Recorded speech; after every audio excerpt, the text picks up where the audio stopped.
this map is, well, this is a map generally of the, looks like a little dot going around on there. That's I have no idea what that's about. There's a little orange dot. Okay, this is the bulk of Western Europe at the time of the Reformation. Oh yeah, the microphone. Do I need a microphone? That's what's coming. All right, well I'm going to take advantage of that to turn off the narration and the timings.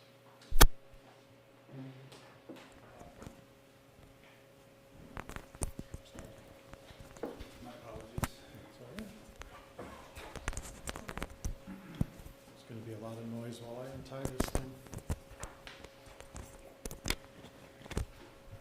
Yeah, that'll do.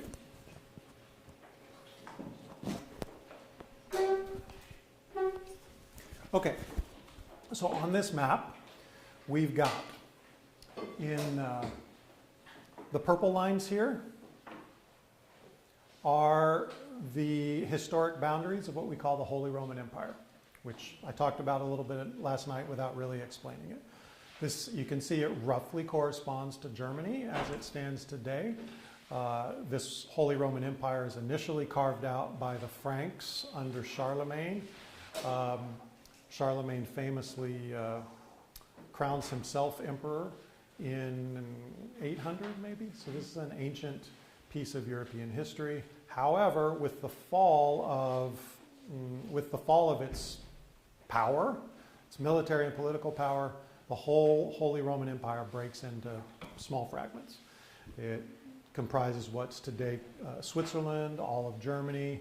You can see it includes a lot. It's Austria, parts of northern Italy, even parts of France. So that's that part. We also have yellow territories are places that the Holy Roman Emperor captured or conquered in the 16th century. So this is Charles V, Holy Roman Empire. The orange are the territories controlled by the famous Habsburg family. If you know much about European history, the Habsburg family was a ruling dynasty from about this time all the way until World War I. And their descendants are still prominent nobility in Europe. But at the time of the Reformation, look, the Holy Roman Empire includes all of Spain because the Spanish king has been elected the Holy Roman Emperor. You've got the southern parts of Italy here, these islands. All of these parts were added to the realm of the Holy Roman Emperor Charles V. And then you've got the blue territory, obviously, which corresponds to France. Now the boundaries between these, especially the boundaries between yellow and, not yellow and orange, blue and orange, keep those in mind because there's basically constant skirmishing of warfare along all of these boundary lines in the 16th century, which becomes highly relevant. It'll become very relevant in the story of Calvin that we'll get to later this morning. So this is just a sketch, if you're visually oriented, of the areas that we're talking about. And that book has all sorts of great maps that can help you understand. I remember when I first started studying this material, I hadn't actually ever been to Europe. I didn't know what anything was. I was just like, oh, there's this town. I have no idea where it is. I have no idea what its importance is. I would just be reading these names and not know anything about it. So a book like this can really help. And of course, going and seeing the places in person also really helps. But that's not always feasible. Okay? So I just wanted to set the scene for what we're going to be talking about today. Okay. I'll set this down here so that I don't spill it. Okay, so I mentioned last night that Luther's rejection of the church's authority was just the beginning of the Reformation movement. You can choose any number of metaphors to describe this. You might think that Luther started a little snowball rolling down a hill, and then it got bigger and bigger and bigger and bigger until it took out everything in the way and became a giant avalanche. Or you might think that Luther opened the door to Reformation just a little crack, and then other reformers barged through the door and that created a lot of space for others to follow after him. But the point is that Luther rejected the church's authority. He rejected a charge of heresy, a conviction of heresy, and crucially, he lived to tell about it. That is a key in this, because in many, many, many previous reform movements, or call them reform or call them heresy, it's two sides of the same coin depending on which side you're on. In most prior occasions, either the church would find a way to assimilate that idea into the church without radically changing it. That, in fact, is how most of the monastic orders got started. Or they would just shut it down, like they do with Jan Hus, with John Wycliffe. Once they declare you a heretic, you are not allowed to continue teaching that, or else. Luther, however, because you could say because of a geopolitical accident, Luther lived to tell about it. And that then gave people other ideas like, hey, he lived to tell about it. Maybe we can do that too. And so you start seeing a broad movement coming up behind him. So one of Luther's first dissidents was his assistant in Wittenberg, Andreas Bodenstein von Karlstadt. He worked with Luther. He worked to advance Luther's reforms. Especially there was an 8-month period where Luther is actually imprisoned for his own good in the Wartburg Castle. This is when he's translating the Bible into German. Well, what's going on in Wittenberg? What's going on in his church? What's going on at the university while Luther is hiding out in a castle? Karlstadt takes over. Karlstadt is running the church. Karlstadt is running the reform, and in general, Karlstadt wanted to take things much farther and much faster than Luther did. Luther preferred to move slowly. Luther preferred to keep things basically the same, but change the theology. Karlstadt is an iconoclast. So in Luther's absence, he got rid of the fancy clerical robes that Lutheran priests had been wearing. He replaced those with the academic gowns. So nowadays, if you see a pastor with a doctorate and they're wearing a gown, they're likely going to have the 3 chevrons, like pastoral robes, at least. Maybe not so much in Anglican tradition, but in other Protestant traditions, if your pastor's wearing a robe, it's modeled on the academic gowns. And that was an intentional decision to move away from the traditional Catholic vestments in the service. So Luther didn't want to get rid of the traditional vestments because, why push people's buttons? Why push harder than you need to? Karlstadt, forget about it. He gets rid of it all. He removed the idea of sacrifice from the liturgy of the Mass, so he changed the language of the liturgy, which is something Luther had been slow to do.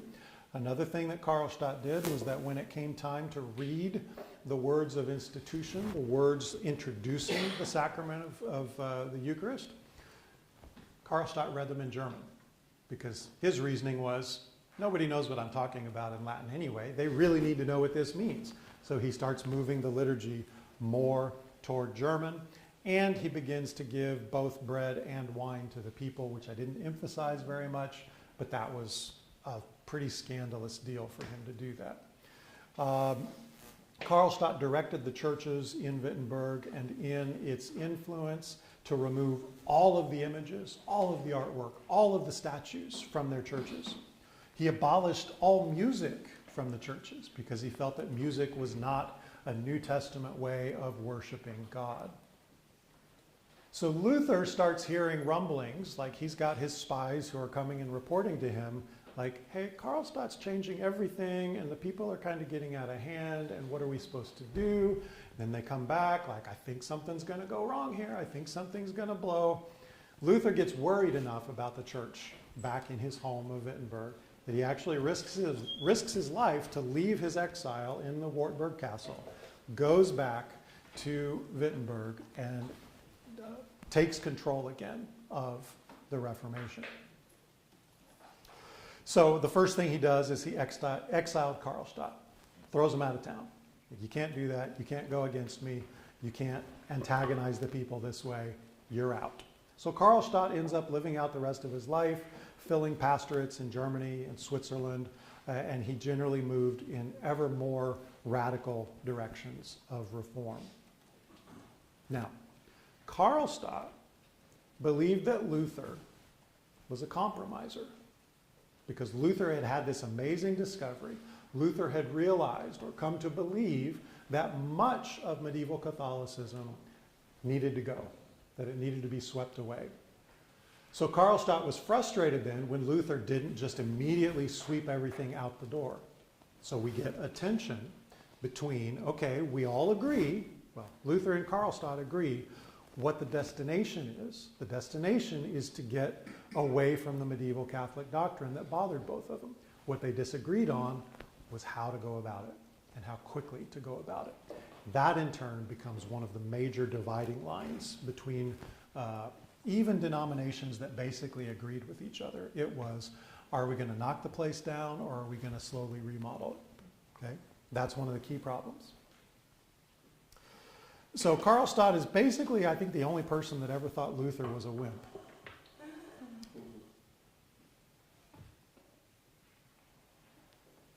And the disagreement with Karlstadt is basically the first alarm bell that Luther's idea that if we just have the Bible in our own languages, everybody will agree and all of our problems will go away.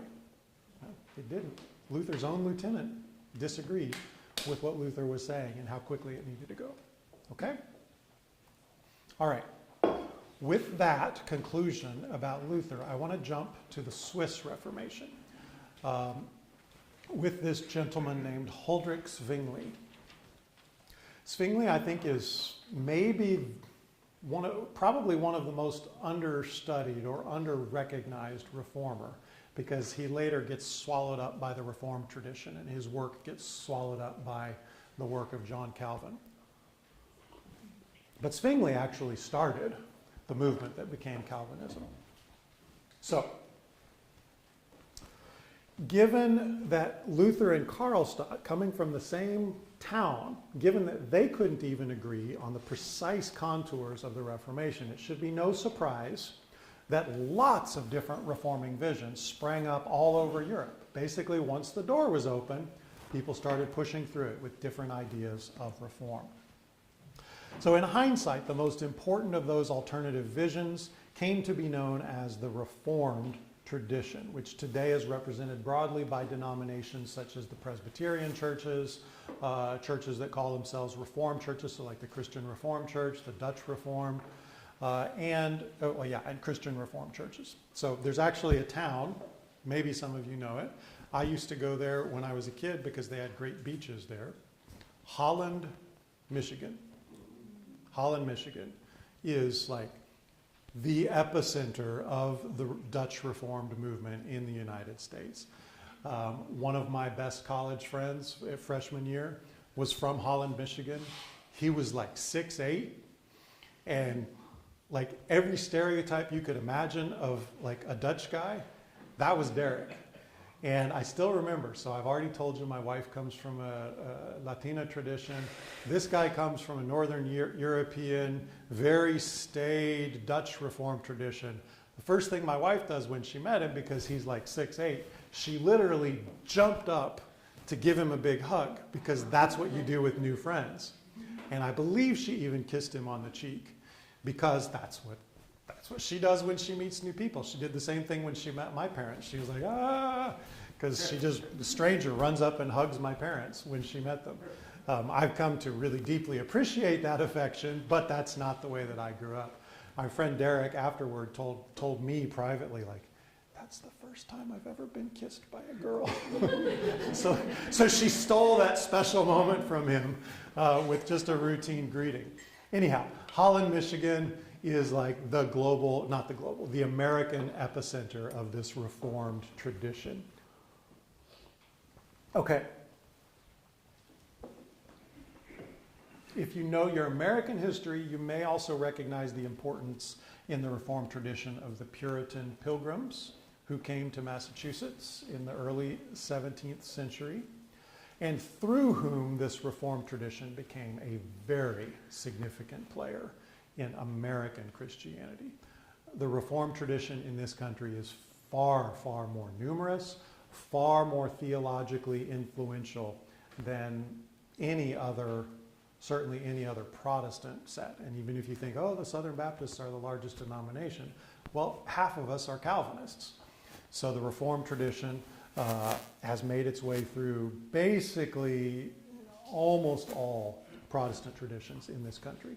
So even Luther gets, the Lutheran tradition gets overshadowed somewhat. Luther himself doesn't. But Luther, Zwingli, basically everybody gets swallowed up in this Reformed tradition. But let's go back to the 16th century. I've said Huldrych Zwingli is the founding father of the Reformed tradition. So just a little bit about who he was. He's born in 1484 in rural Switzerland, very near the border with Austria. That makes him a contemporary of Luther. They're basically the same age. But they have a very different upbringing, for what it's worth. Luther was the son of a successful self-made entrepreneur. Zwingli is the son of a rural peasant. So Zwingli grows up working the farm, doesn't have access to much education early on. Now, ultimately, he proves himself to be such a good study that he's able to go to university in Vienna. He gets his bachelor's in 1504, a master's in 1506. He's ordained in 1506 and sent to the town of Glarus in Switzerland for 10 years as a pastor. That always catches my eye because in Wisconsin there's a town called New Glarus, and it has it's a great place for the crunchy hippies to go with their dogs and have a good beer or whatever. So that was like a good tourist spot to go if you lived in Madison. So that catches my eye. So he's in Glarus for 10 years as a pastor. While he was a pastor, he tried to continue his education, just teaching himself, despite the constraints of being busy with a rural pastorate. He worked on Greek. He taught himself Greek. He probably taught himself Hebrew during this time of pastoring the church in Glarus. He came under the very strong influence of Erasmus and the Christian humanists. He adopts their sense of the primacy of Scripture and the need for a moral reform within the church. And he catches their fervor for the restoration of the church to the simplicity and the vitality of the apostolic age. So Zwingli is totally in the orbit of Erasmus and the Christian humanists. We'll see in a few minutes that Calvin as well is drawn up into this movement. 1516, after 10 years in Glarus, he's sent to the bigger town of Einsiedeln, where he became the people's preacher in a Benedictine monastery. And what that means, I mean, the average monastery, not the average monastery, every monastery, the monks are generally confined in the building. They don't have much of a public-facing ministry. Some orders have more than others. But those monasteries also often became the center of European towns. So they ended up needing to provide a lot of the spiritual services that the people needed, especially if there weren't enough parish priests around. So what this monastery did, they would hire a people's preacher. Zwingli was not a monk. He was not a vowed participant in that monastery, but they hired him to do the outward-facing work. So he's preaching many times a week to the villagers in Einsiedeln so that the monks can do their own thing. After a few years there, Zwingli moved to the much larger town of Zurich to take the same people's preacher job at the cathedral in Zurich. So Zurich is the big time. It's the center of its canton, which is just the Swiss term for like a province or city-state. Zurich is responsible for the safety and the well-being of something like 50,000 citizens. So this is really the big time for him. So Zwingli's role of preacher, instead of merely being a parish priest, that gives him time to continue pursuing his studies and to further engage with his humanist colleagues. He's basically got the best pastor's gig out there if you're a preacher, like to be able to preach and study, and you don't have to bother with like the people that you're actually supposed to be ministering to. That's not for everybody, but some pastors are really wired that way, and the best thing you can do for a pastor like that is not make them do hospital visits. And other pastors are really good at hospital visits, and they would prefer not to pick up a book if they're not absolutely required to. So Zwingli is definitely in the former category. He wants to study and preach. Now, one of the things that I believe annoyed Zwingli for his entire life is the shadow of Martin Luther. Because it's when he's transitioning to the big city of Zurich that Zwingli first learns about Luther, who had already started his reform. So for the rest of his life, and for pretty much all of history since, everybody has assumed, oh, Zwingli was copying off of Luther. So in a lot of Zwingli's writings, you can see, like, he'll add a little punch at the end of a story, like, I didn't get this from Luther. I came up with this all by myself. So there's a bit of an edge to him because everybody just assumed he was a copycat. I'll talk a little bit about his reforms, but just to finish the sketch of his life, in the year 1525, he has succeeded. So this is what, 6 years? So in the 6 years of his pastorate in Zurich, he succeeds in reforming the church in Zurich. It's no longer Catholic, it's not even Lutheran, it becomes a whole other category of church. From that moment, he began to be an evangelist, basically, of the Reformed tradition around Switzerland, spreading what he had discovered. Part of that was that he started a military and political alliance with other Swiss cantons that had accepted the Reformed faith, because Switzerland is severely divided at this point, because a lot of the cantons have stayed loyal to the Catholic Church. A lot of them have gone with Zwingli's reform. There might have even been some Lutherans thrown into the mix. So Switzerland is at risk of blowing apart, and the Reformed cantons are always worried that the emperor is going to come down from Germany and smash them and make them all go back to the Catholic Church. So Zwingli is instrumental in creating a political and military alliance among the Reformed cantons. Then, in 1531, civil war breaks out in Switzerland. It finally boils over, and Zwingli is actually killed on the battlefield.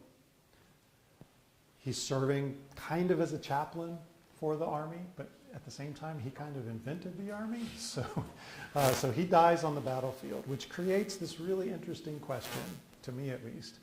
Do we count Zwingli as a Reformation martyr? You could kind of say that he died for his faith because he was fighting to preserve the Reformed tradition in Switzerland. On the other hand, he kind of died because he was on the battlefield after starting a fight. So is he a martyr for Zurich, or is he a martyr for the church? It doesn't ultimately matter, but it's just kind of an interesting question that one of these early reformers was also basically a military leader.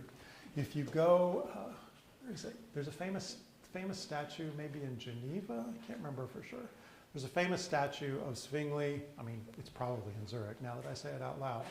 But there's a famous statue of Zwingli with a Bible in one hand and a sword in the other, which kind of captures his character all at once.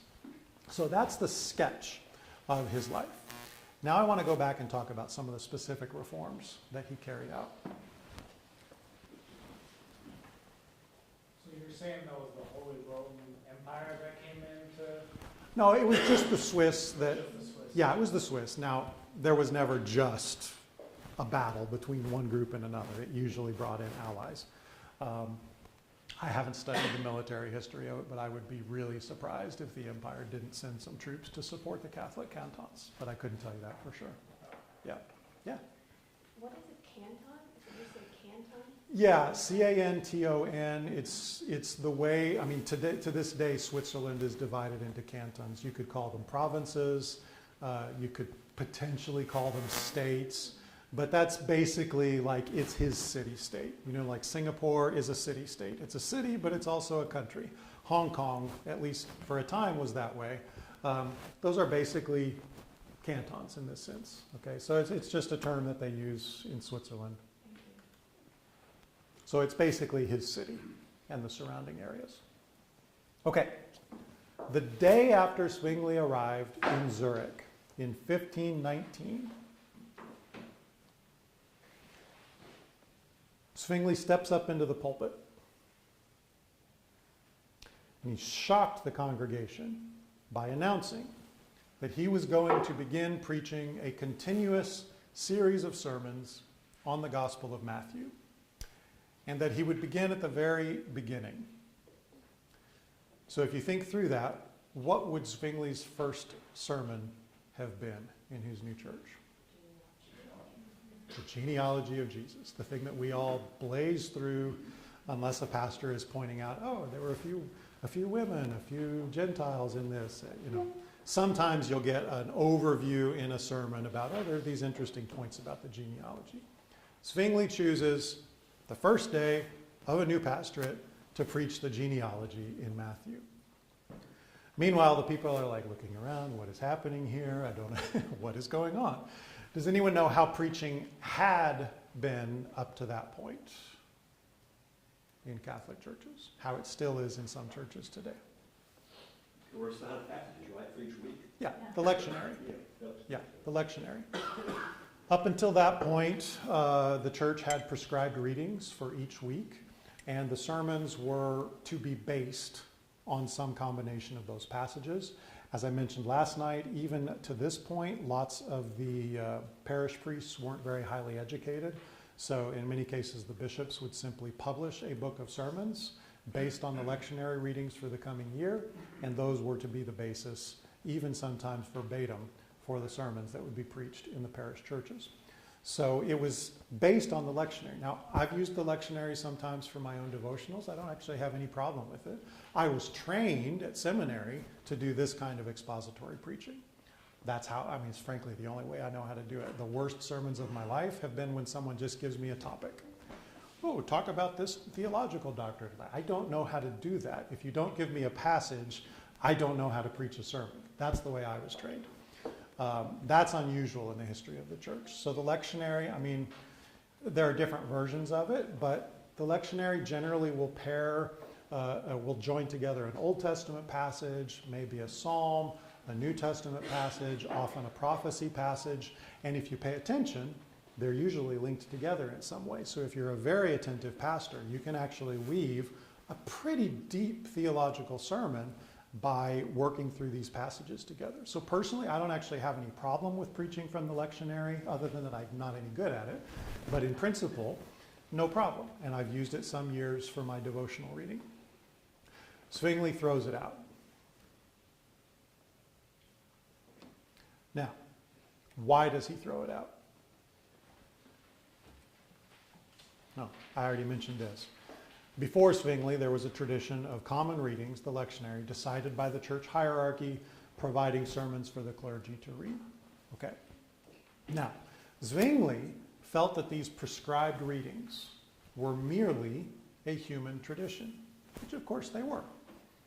Smart people in the church over a period of centuries had realized the connections between different passages, and they had engineered a way to read the Bible that would tie it all together. Totally a human invention, perhaps inspired by God, but he's on firm ground to say, no, that's not the Bible, that's a human way of reading the Bible. So Zwingli believes that the scripture itself is more important than any human traditions that surround the scripture. Now, also important was his devotion to Erasmian humanism, which we've seen was focused on returning to the earliest sources, getting past the traditions that the church had developed over 1,500 years, going back to the original texts.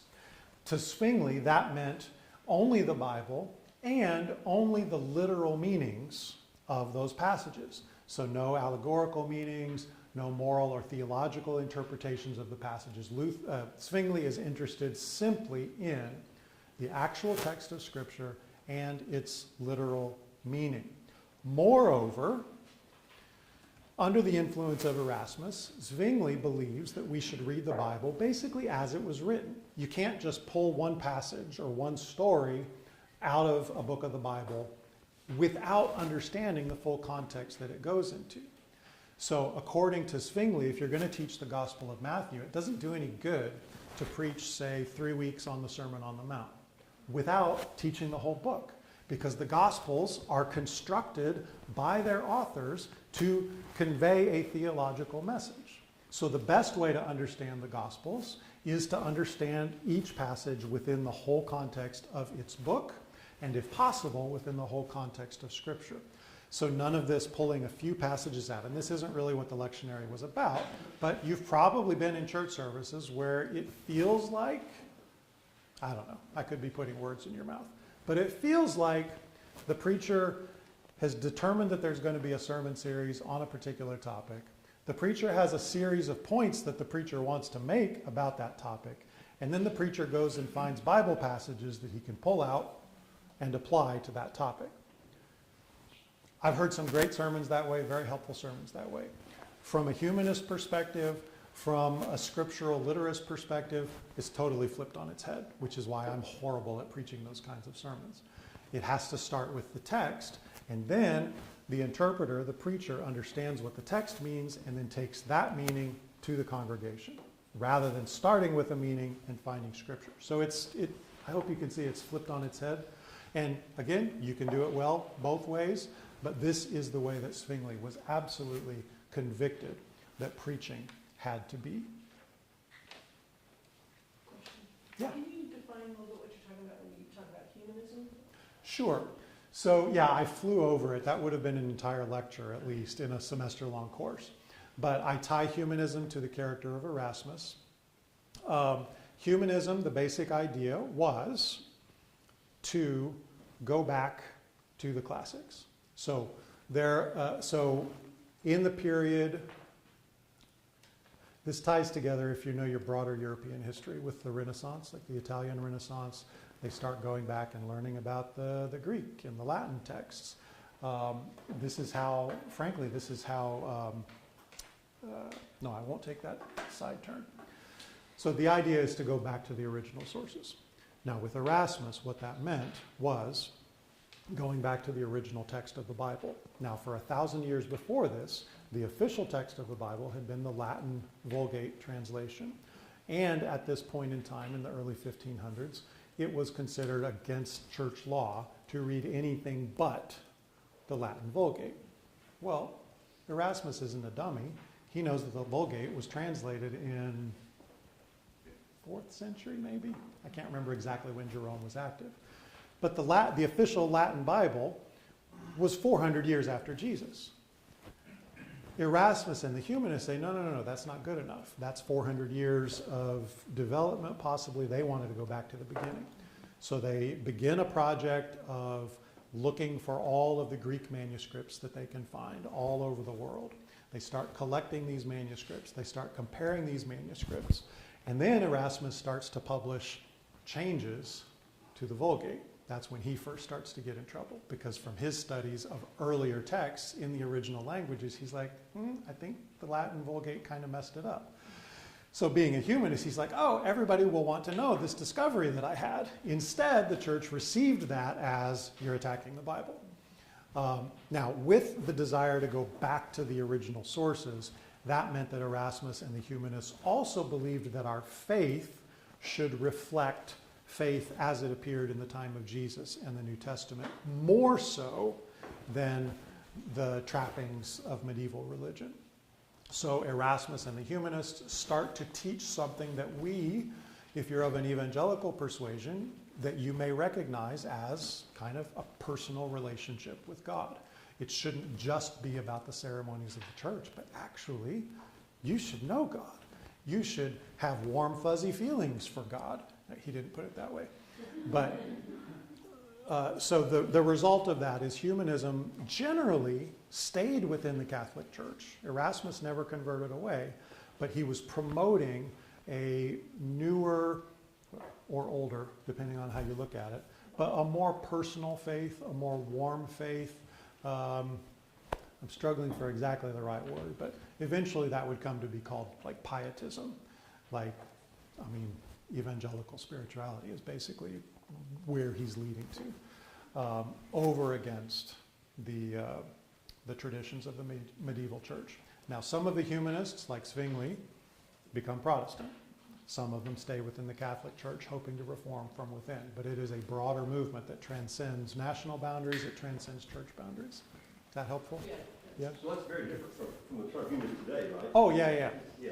That's one of the... Confusion. Right. So one of the 20th century boogeymen of the evangelical world is like, oh, secular humanism is going to come like kill us all and destroy our children and all. Most people who say secular humanism don't know where the term comes from. They don't really know historically what they're talking about. It just becomes a term for what we were talking about even before, the Enlightenment, which kind of divides faith from reason in some sense, or at least starts a wedge. So there is a secular humanism that downplays religion, that downplays faith, that basically is materialistic in assuming that humanity and the earth, that's all there is. But there is a Christian humanism that came before that was saying, like, no, the classics, the Greeks, the Latins, they were amazing. Look at all the accomplishments that they had. We should build on those accomplishments and learn everything we can from those who came before us. So yes, there's a difference. Today, if someone's talking about humanism, it probably has nothing to do with what I'm talking about. Yeah. Good point. Okay. How am I doing on time? Okay, we're all right. So, in addition to those scriptural reforms of how he was going to preach, Zwingli also emphasizes the proper relationship between faith, works, and tradition. And note that I put a capital T on tradition. Capital T tradition is actually an official thing. It's the accumulated wisdom of the church over the centuries. And depending on who you ask, capital T tradition was an authority on par with Scripture. So it's why they preserved all of the works of the church fathers, because those were seen to be authoritative, not precisely, but in a similar manner to the actual books of Scripture. So capital T tradition is what I'm talking about. So in these emphases on faith, works, and tradition, he overlaps a lot with Luther, and especially what we talked about last night with Luther's discussion of Christians and the law. So, my favorite episode from the life of Zwingli, let me tell you first of all, living in Wisconsin, Madison has the world's largest bratwurst festival.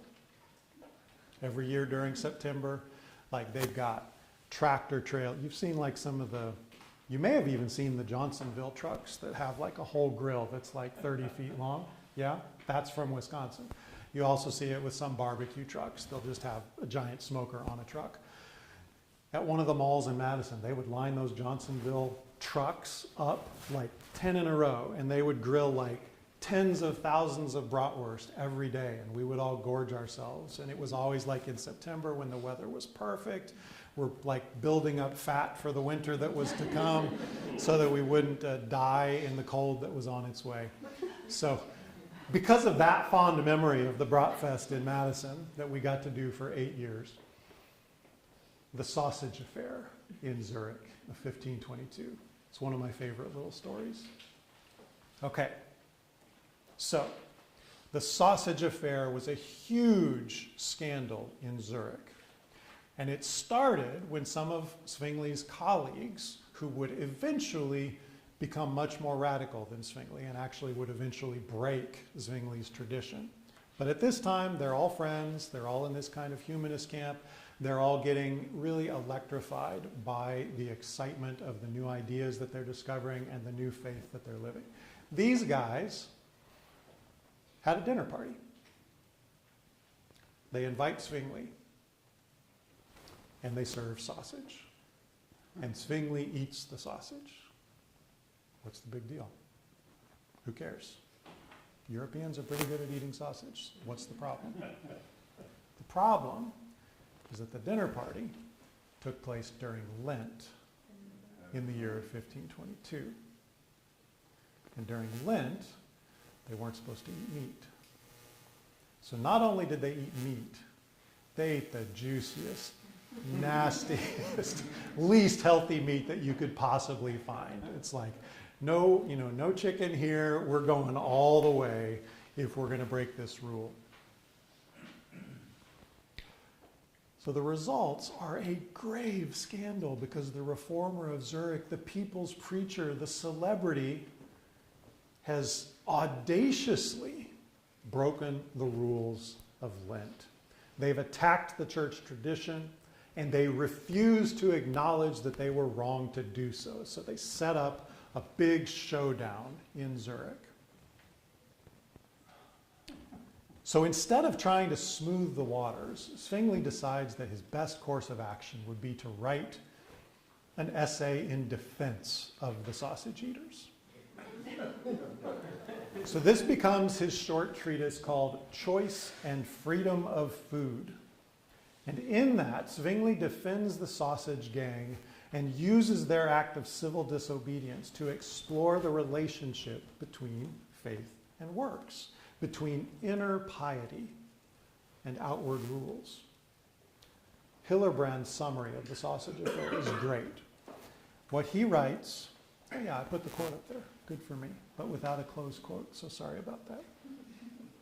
The impetus for moral action does not come from external rules, but from inward commitment.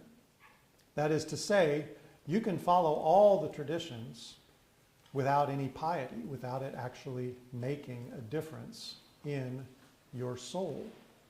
And because of that, you can actually break traditions like the Lenten fast and nevertheless honor God. Because if your heart, while you're eating those sausages, is full of gratitude, it's full of love for God, then the sausages are great. The external rule doesn't matter. Now, you could say, oh, he's going against all the previous tradition of the church. He's going against Israelite law. But then, of course, Zwingli can point to Jesus' disciples walking through the grain field on the Sabbath. I mean, if there was one thing that Jesus loved to do, it was to poke people in the eyes on the Sabbath, like the bad guys. He was healing the good guys on the Sabbath and thereby poking the bad guys in the eyes during the Sabbath. So this sounds an awful lot like Luther. It sounds a lot like Jesus and some of the things that Jesus did on the Sabbath. Essentially, if we're not doing good works out of love for Jesus, if you're not eating meat during Lent, and you're doing it because you're afraid of what people think, it's worthless. What's the point? If you fast during Lent, but you do so grudgingly, this stinks. Or boastfully, like, look how miserable I am, I'm so hungry. Then the fast itself is meaningless at best because you haven't approached it with the right frame of mind. So the action itself, according to Zwingli and also Luther, is the action is almost irrelevant, whether you're fasting or not fasting, whether you're going on a pilgrimage or staying right at home, whether you're doing, helping an old lady across the street or, vaya con Dios, good luck getting across the street by yourself. The action doesn't matter as much as the motivations behind it, okay? That's the takeaway from the sausage affair, and I just like to talk about the sausage affair. Questions on that, on anything up to this point?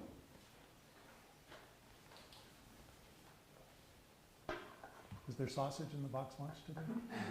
Because now I want sausage. Okay. And I'm thinking no. Yeah, sausage probably isn't the safest thing to put in a box lunch. Okay. Had I known, I would have arranged it. Yeah, I should have warned you. Shame on me. Okay, so I've described already that the first big problem for the Reformation movement was, what do you do when the Bible isn't as clear as you thought it was going to be?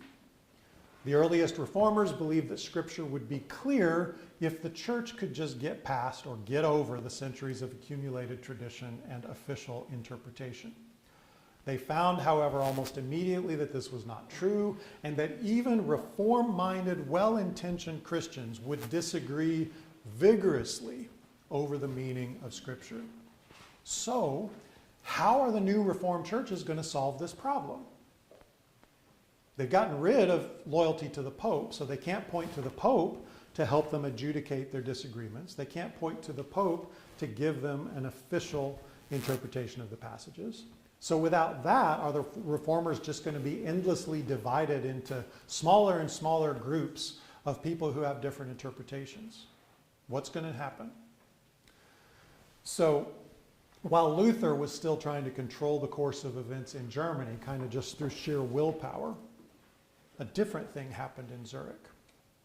So Zwingli and the local Catholic leaders were locked in debate over whether to reform the church. And it was causing great division, controversy, and scandal within the city. So what happens is that the city council inserted itself into the debate. The city council steps in and calls all the parties together and say, come on, you're messing up the city, let's sit down and work this out. At the end of which, the city council was going to determine whether the church should be reformed. So what's the big deal? The city council is interested in the peace and well-being of the city, so sure, they should have a piece in this. But what's the big deal? Well, it's actually unprecedented for a local group of civil leaders to set themselves up as religious authorities. For the city council to step in and say, we are going to tell the pastors what to teach. Imagine how that would go over today. You know, none of us would have it. I mean, yeah, we Americans are a very, very unruly bunch, and we definitely don't want people telling us what to do, and especially in Baptist land at least, like our great allergy is for anyone in government trying to tell us how to run our churches or to preach our sermons. So it's a huge deal. The city council didn't claim to have any divine right to do this, like the kings had claimed. They didn't even claim to know what they were talking about. They didn't say, oh, we've been theologically trained, let us weigh in. They didn't claim any theological expertise at all. Yet, they called for Catholic and Reformed leaders to get together to debate the issues, and then they would decide. The reason they do this is because they want to make sure that their city doesn't fall apart. It's a totally reasonable thing for a government to want to do. If there's a conflict in the city, you do what you can to try to resolve it.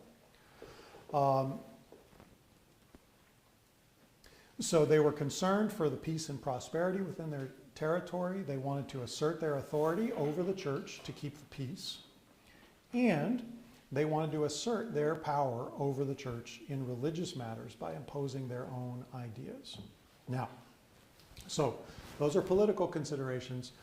I would guess that members of the city council, when they did this, they were also good church members. They probably had pious reasons for doing this, that they genuinely believed in reform and that they genuinely wanted to go along with Zwingli.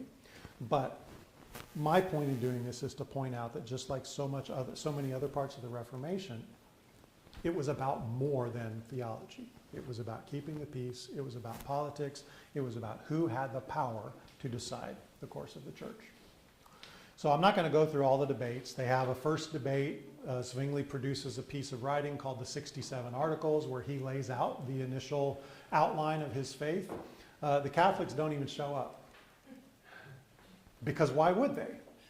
Why would a Catholic authority assent to being a part of a religious debate where the city council was going to decide the answer?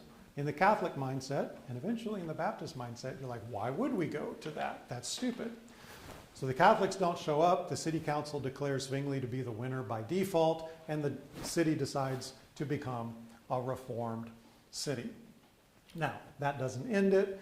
The city council continues to call debates because there continue to be controversies. So like, how far is the church going to go? Are we going to be like Luther and just kind of tweak things a little bit in the liturgy, or are we going to throw the whole thing out and start something new? Are we going to...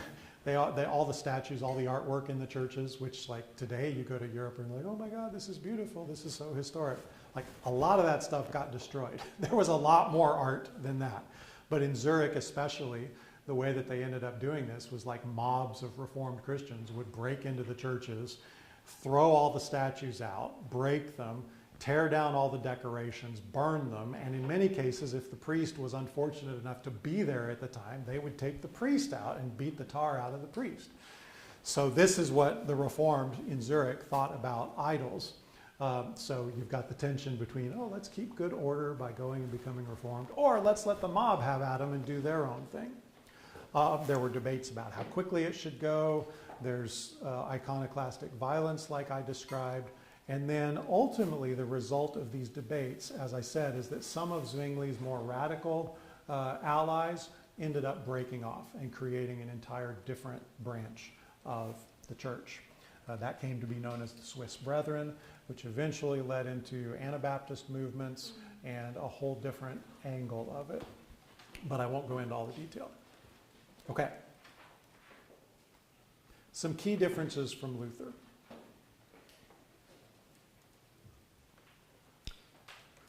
Zwingli believed that the real problem with medieval Catholicism was not just the theology, but that it was the condition of the heart underneath it. So for Zwingli's reform from the beginning, it was very, very important to him that people were being changed from the inside out. Doesn't mean that Zwingli disagreed with the idea of justification by faith. He did believe that, but for him, justification by faith wasn't actually the earth-shattering revelation that Luther had experienced. In fact, many Catholics were already putting renewed emphasis on faith and grace before Luther brought it up. So Zwingli looks at Luther and is like, yeah, he moved a few steps, but it's not this radical break. So for Zwingli, it wasn't this revolutionary theological thing. Rather, Zwinglian Reformed placed its greatest emphasis on just returning to the simple teaching of the Bible. The Christian life isn't that complicated. Read the Sermon on the Mount, do the Sermon on the Mount, and you're going to be fine. So one result of that was that in the Reformed tradition, as much as Reformed Christians will tell you that it's 100% about grace, and they're right, but there has been historically more of an emphasis in the Reformed tradition on good behavior, doing good works, making sure that there's evidence of your faith in your life. Now, Luther didn't speak against right living. He didn't speak against good works, just as Zwingli didn't necessarily disbelieve justification by faith, but the motivating passion of the reformers was different. So the Lutheran tradition focuses more on this theological break over justification by faith. Zwingli is more like, let's see how our lives are actually going to be impacted by this. Okay? Questions on that? Doesn't come out as clear as I intended. But, yeah, Craig. So it doesn't sound like Zwingli and Luther were radically apart. I mean, they agreed on the principles and maybe disagreed on the details. Is that a fair summary? That's reasonably fair. If you go into a Lutheran church today versus a Presbyterian church, you'll see in physical form some of the differences between them. In general, the Reformed tradition was willing to, here would be a way of summarizing it that I think is more or less fair. The Lutheran tradition wanted to preserve as much of the Catholic tradition and practice as possible while incorporating theology on top of it. The Zwinglian and Calvinist and Reformed tradition had more of a tendency to get rid of all the tradition. If it's not in the Bible explicitly, we're not going to do it. So Presbyterian churches, congregational churches in New England area, there's nothing on the walls, right? They're whitewashed. They've got, today we call it New England colonial style. Well, it's Reformed style. The church is supposed to be plain. The focus of the church is supposed to be the pulpit. You're there to hear the Word of God. You're not there to be distracted by pretty pictures. Don't tell Mark, because, the chapel. But that, you can, oh yeah, that's true. It's older, so it doesn't matter. But yeah, I think that's one of the difficulties is because there's a lot of theological overlap, but there's this different focus in how it comes out, which hopefully I've explained decently. Yeah. Wasn't it Zwingli and Luther that had the famous showdown over communion? Yeah, for sure. And I'll get to it a little bit, but that's probably a slide that's going to fall away. But yeah, the answer of it in 1529, so a few years after Luther and Zwingli had both started their reforms, the Catholic Church has started to organize to push back. And so Luther, Zwingli, several other Reformed leaders try to get everybody together in the same room in the city of Marburg, Germany. They try to get all the Protestant leaders in one room to put together a unified manifesto of Protestant theology. And they're so close. They get so close. All of the Protestant leaders of Europe in 1529 were able to agree on everything except the Eucharist. That is why my former advisor was able to write an entire book about those 4 words, "This is my body," because Luther absolutely refused to say that Jesus wasn't physically in the elements. He didn't want to do transubstantiation. He wanted to say, yes, it's still bread and wine, but Jesus is there. When you take the elements, you are receiving Jesus physically into your body. Luther says, this is my body. Jesus said, this is my body, so this is his body. A very literalistic reading. Zwingli and the Reformed tradition are like, no, that's silly. It's just a symbol. It's a remembrance of what happened. If you go into a Presbyterian church, you'll often see a carving like, do this in remembrance of me. Remember, I grew up partly in a Presbyterian church, and that's what the altar said, and nobody ever told me what it meant. And we only took communion like every quarter. So I would look at it, and it was in antiquated language, and I'd just sit there and think, what are they talking about? Well, this is what they were talking about. For Lutherans, the Eucharist meant something physical. For Zwinglians and for somewhat for Calvinists, but especially for Zwinglians, it's just bread and wine. It reminds us of what Jesus did for us. That's the whole thing that prevented the Protestants from uniting in 1529 and kept the divisions going. So, yeah, I guess I did the slide after all. I just didn't show it to you. Okay, let me see how I can speed us up a bit. Well, there you go. I've already told this entire slide. Yes. One of the differences, how much of Christian tradition do we retain? Luther wanted to retain as much as possible unless explicitly forbidden by Scripture. Zwingli and the Reformed wanted to reject tradition unless it was explicitly promoted by Scripture. So this is why some of the churches didn't have music, because in the New Testament you don't see them singing in church. I don't know what you do about Ephesians telling us to sing each other spiritual songs, but they didn't see it there. And with the Eucharist, they insisted, that is funny, it was just on the next page and I just said the whole thing. Luther insisted on the real presence of Jesus in the Eucharist. Zwingli insisted that it was just a symbol and a remembrance. Okay? So, a thought question, and then it looks like we're going to take a break. Now that we've seen one of the most prominent early reformers push harder and farther than Luther, I want you to reflect on these questions, and maybe we have a brief conversation about it. Maybe we continue during the break. When talking about reform movements, whether they're theological, economic, political, anything, how fast is too fast? So in any given moment, whether we're talking theology, economics, or politics, in any given moment there are going to be purists who believe that they have discovered the truth. They know what's best, or God has told them what's best, and so they're going to push as hard and as fast as they can to try to put that into action, whether the people are ready for it or not. On the other hand, every movement will have those people, incidentally like me, who see the very long course of history, and they recognize that even the best changes take time. And usually, radical and rapid reform doesn't end well for anyone. So those are kind of the two poles on it. How do we find the right pace? Actually, I'll stop with that question, because I think it's, it's really relevant. We see it in the political realm. Regardless of which side of politics you're on, at the moment, the slow centrists are losing all over the place, which drives me kind of nuts, because I think things should go slow and steady. But on both left and right now the radicals are in charge. It's like, we know what's best. We don't know how long we're going to be in office. Let's go. Let's do it. Literally no value judgment in that statement. It's just an example of the question that we're talking about. If you believe that something is in need of reform, are you going to persuade, bring people along, or are you going for it? I don't know if anyone would have any comments or examples or insights on that kind of question and how it might tie in.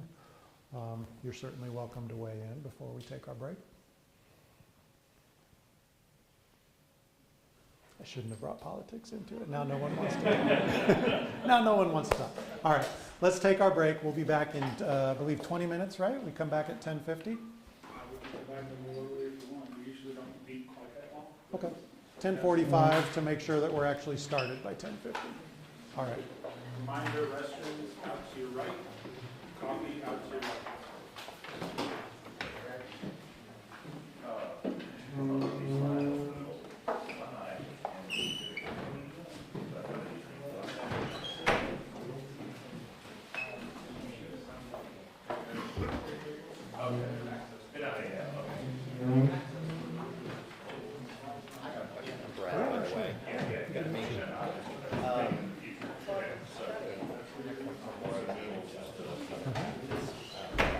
Which is where I am.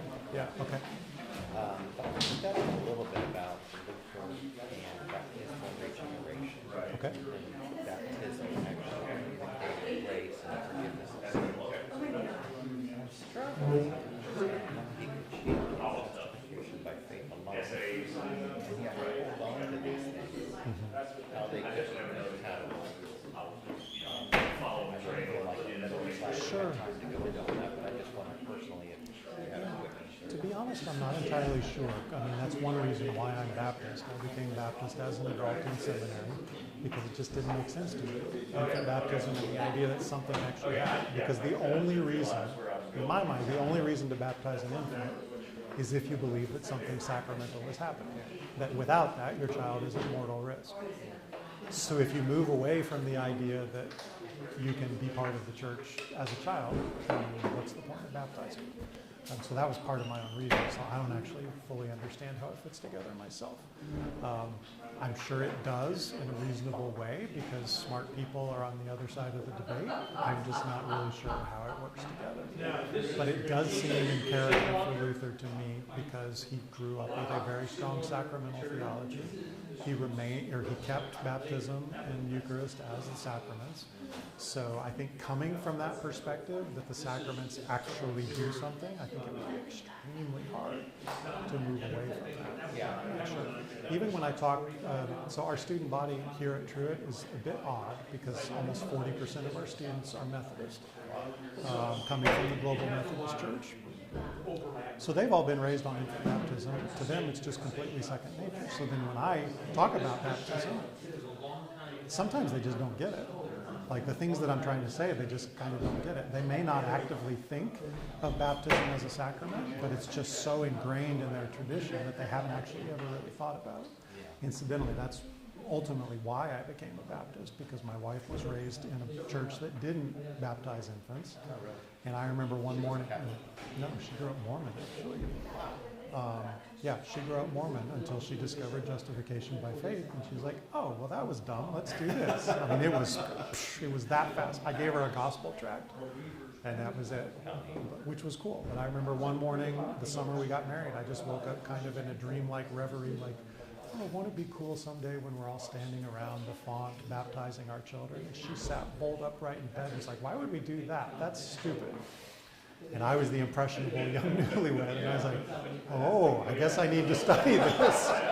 So yeah, I did my own study, and I was like, "Oh, it doesn't actually make a whole lot of sense." So yeah, so I'm not entirely sure how Luther fit it all together. But that's a great question. Yeah, sure. Yeah. So last night I got the impression that not been to Germany. And this morning it sounds like it's been. I've been to Berlin. That's all. I've been much more extensively in other parts. My doctoral research was all in Spain and Mexico. So while we were in Spain for about 4 months for that research, we were able to travel around, spend a lot of time in Paris. We even went to Marseille on a cruise once, which people are like, "Why would you go to Marseille?" It's like, I actually really enjoyed it. I haven't done much in Germany, which I really regret. I've got a friend that pastors. I've got a friend that's kind of a network organization called Orlando, Florida. Okay. In 2014, he contacted Pastor Church. What's going on for the 500th anniversary? We don't have anything scheduled. I'm getting on an airplane and to see you. I will be there in 48 hours. Okay. We had 500 celebrations at Pastor Church. Cool. Yeah, I would have loved to be there for that. We went back on the first. We did a 65-night tour in Germany. Nice. with different places of stewardship. Okay. We went to his monastery. We went to the church in which he was baptized as a child. Our last day we were at the Geneva Museum. Okay. We went to work. We saw the statues of all of the reformers. Wow. That would be awesome. What do we have? Photographs of that church over that 7-day period. Wow. Okay, that's cool. That's cool. I may, maybe I download a few of them. Really? You utilize them in any way. That's amazing. I personally took them so they're my own original. That's amazing. I love that. Thanks. It always helps when you've seen the places. It has. Yeah. Luther's home Mhm. is a museum. Yeah. Then there's another museum which is right down the street. Yeah. So we spent the better part of the night there. That would have to be a vacation I do by myself, or maybe take my 18-year-old because he's a history nerd. But there's no way I'm going to get the rest of the family on a museum My wife tour. does it when I walk into a church. It's going to be anywhere from 90 minutes to 2 hours. Yep. Because she did pictures of everything. Yep. And we were just at summer session. Yep. And then we went back to London and we went to Westminster Abbey. Nice. That takes a long time. Yeah. Yeah. But I got Yeah. I believe it. No, when we went to Westminster Abbey, my younger boy ended up sleeping on a pew for an hour, and my wife was like sitting outside just trying to pass the time, and my older boy and I were going around looking at all of them. One of my favorite parenting memories, my older boy was he was like 3 or 4, but we were in Mexico for the latter half of my doctoral research. And I took him to what was the Franciscan mothership in Mexico City, like the original Franciscan monastery. And we took like 2 hours in the church because I walked around with him and we were talking about all the iconography, all the meanings of it. And like the 4-year-old is right there with me. So I was like, yeah, this is my boy. The top is like Okay. he's in the bed and like he's got to like Oh, wow. Wow. he's trying to fix the door so it closes all the way. But like did I understand what this fixed the engine? He just like drained out of all the oil and then drove it around to burn off the excess and like There making you sure go. everything worked. Yeah, no, that's true. I had a lot of documents that I tried to get from the archive in Mexico that they were like, nope, it's too far gone, you can't have it. I had others where they made me put on a mask because there was like mold on the documents. They've actually done a lot better. Actually, almost all of the archival documents in Mexico City are digital now. Like they were way, way, way faster than the Spanish archives to do anything. Yeah, so it was cool. Good. Yeah. Yeah, if he's around. He's in College Station. Yeah, he's missing a blinker on each side of the car, front and back, so, and like a couple of lights are out, and he's missing a side view mirror. So like it's not really street worthy right now. Yeah, he just drove it to College Station because that's where he works, and then he's just gonna leave it in the parking lot. He's gotta fix it eventually, and he might like just fix it up enough, and then he can bring it to that.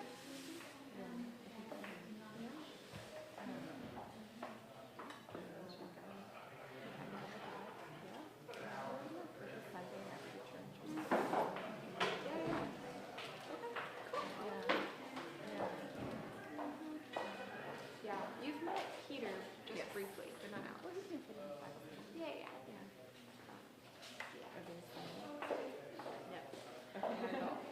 Yeah.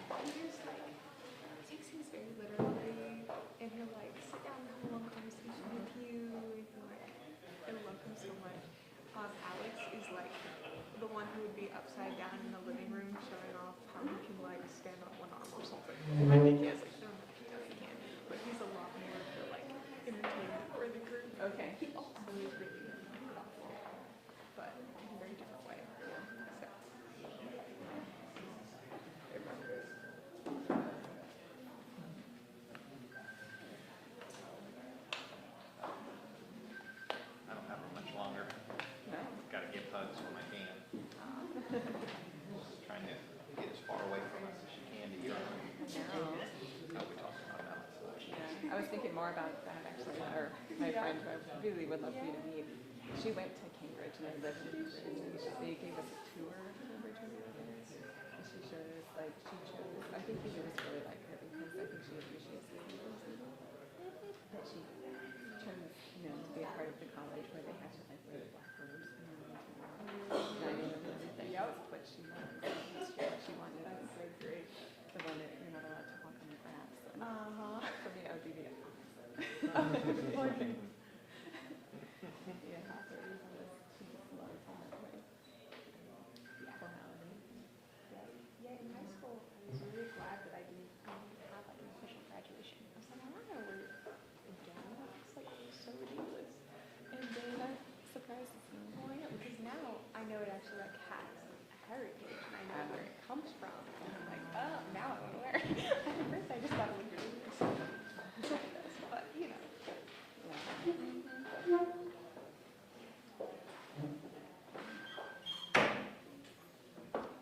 Did I tell you about my college graduation at A&M?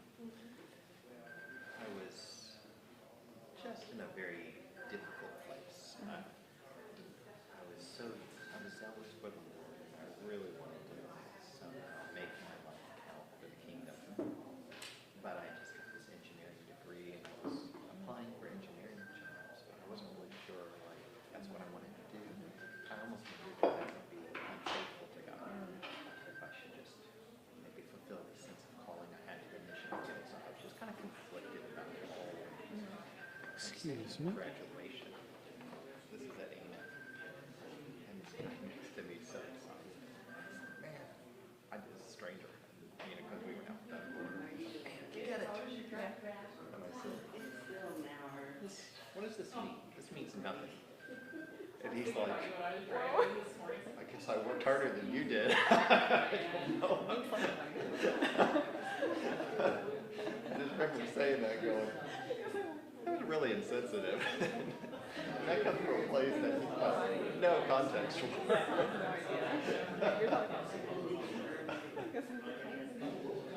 But that was kind of my thought, was like, the only thing that matters is Jesus and his kingdom. And what does this degree even mean? So, He didn't have that. poor guy. He probably walked away telling me, he was just crazy. Yeah. So you used your engineering degree to go become a missionary in China. Kinda. Yeah. Oh, because I was supposed to say. I quickly moved to Colorado Springs where I became a youth pastor and started my seminary degree. And God had really started confirming I was to go overseas as a missionary. And so somehow I hoped that my engineering degree could come in handy or helpful. And for the most part it was not. I kind of learned that countries like China, they didn't really want to hire American engineers. They got plenty of their own. I have another class. Yeah, like if I had some special technology that I could bring to them and help advance, which I did. So I ended up just being a full-time missionary, like an English business on the side type of thing. But in order to be an owner of this English business, I didn't have to have a professional degree. And so the engineering, so it did ultimately pay To some have it in bills. something. Yeah. You're welcome to. But Certainly reinforce, reinforce what you learned, especially if you learn the same stuff in another way. engineering, I would say, helped me to slow down. But it's largely gonna be the same. Problem solving type of way. And I did not have that. Yeah, I brought a couple more, 'cause So that was helpful. it's just too tempting. Sure.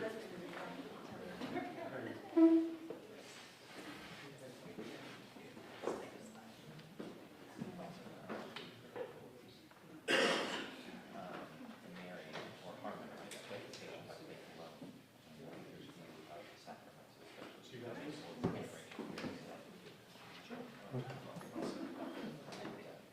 How he might.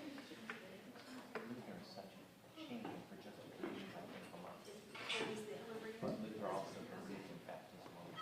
That baptized connected for his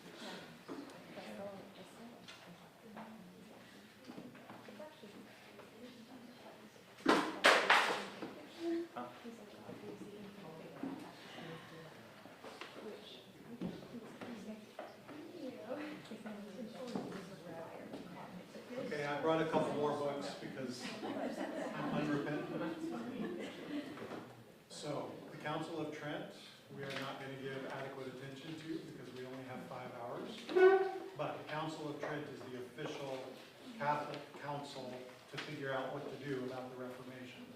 This book is just a fun little study by a spectacular Jesuit scholar, John O'Malley, where the goal is to decide, well, what do we call Catholicism after this? Because Protestants very quickly started to say that the Catholic Reformation was the Counter-Reformation. And we started imagining like the shock troops of the Counter-Reformation and like Jesuits as an army of automatons who were coming after Protestants. There's all sorts of Protestant unfavorable terminology about Catholics. This book is like, okay, let's figure out what this actually should be. It's super nerdy. It's really just about nomenclature for the type nerds. John O'Malley. And he's written extensively about the Jesuits' history and theology. He is a Jesuit himself. This one, this guy is totally unknown, Francisco de Osuna. He was one of the earliest Spanish mystics and was a teacher of St. Teresa of Avila. So everybody knows who St. Teresa is. This guy was one of her spiritual fathers. So this was written in the 1520s, right when all this other stuff was going on, and it's very emblematic of the Catholic reforms that I have said were already in motion. They weren't necessarily going the same direction that the Protestants wanted to go, but there was reform in the air, even within the Catholic Church. So I read this in excruciating detail, English and Spanish. This was key to my master's thesis at Wisconsin, but it's really, really a good introduction to kind of golden age Spanish mysticism. What's his name? Francisco de Osuna, O-S-U-N-A. And it's in a series called The Classics of Western Spirituality, which it's a great series to begin with. Yep. Okay. So,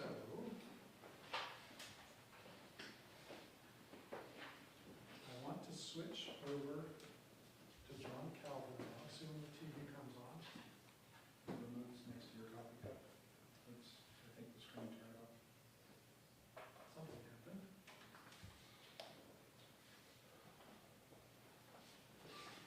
Great.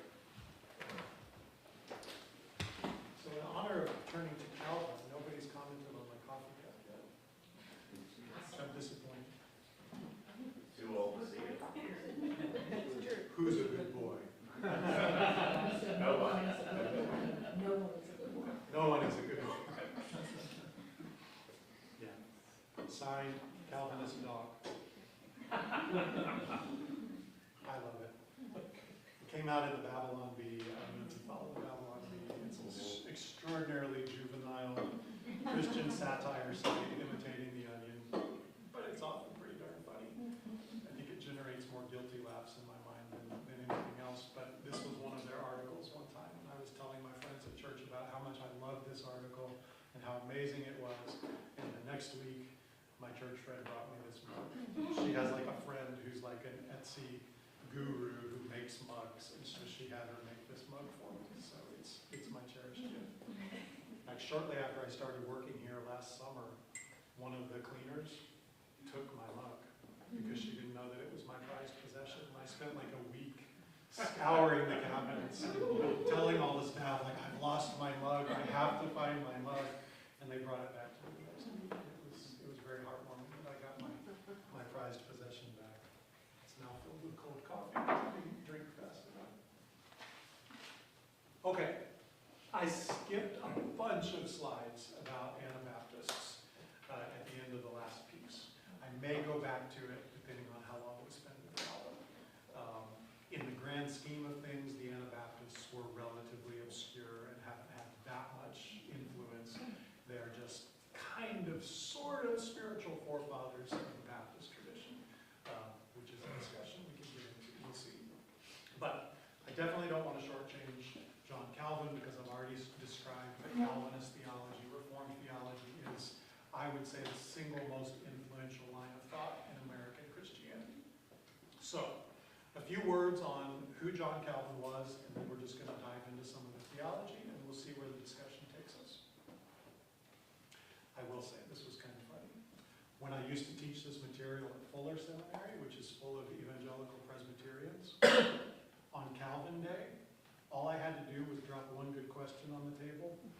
they would talk for 2 hours. I didn't even have to teach the class. They would go at it.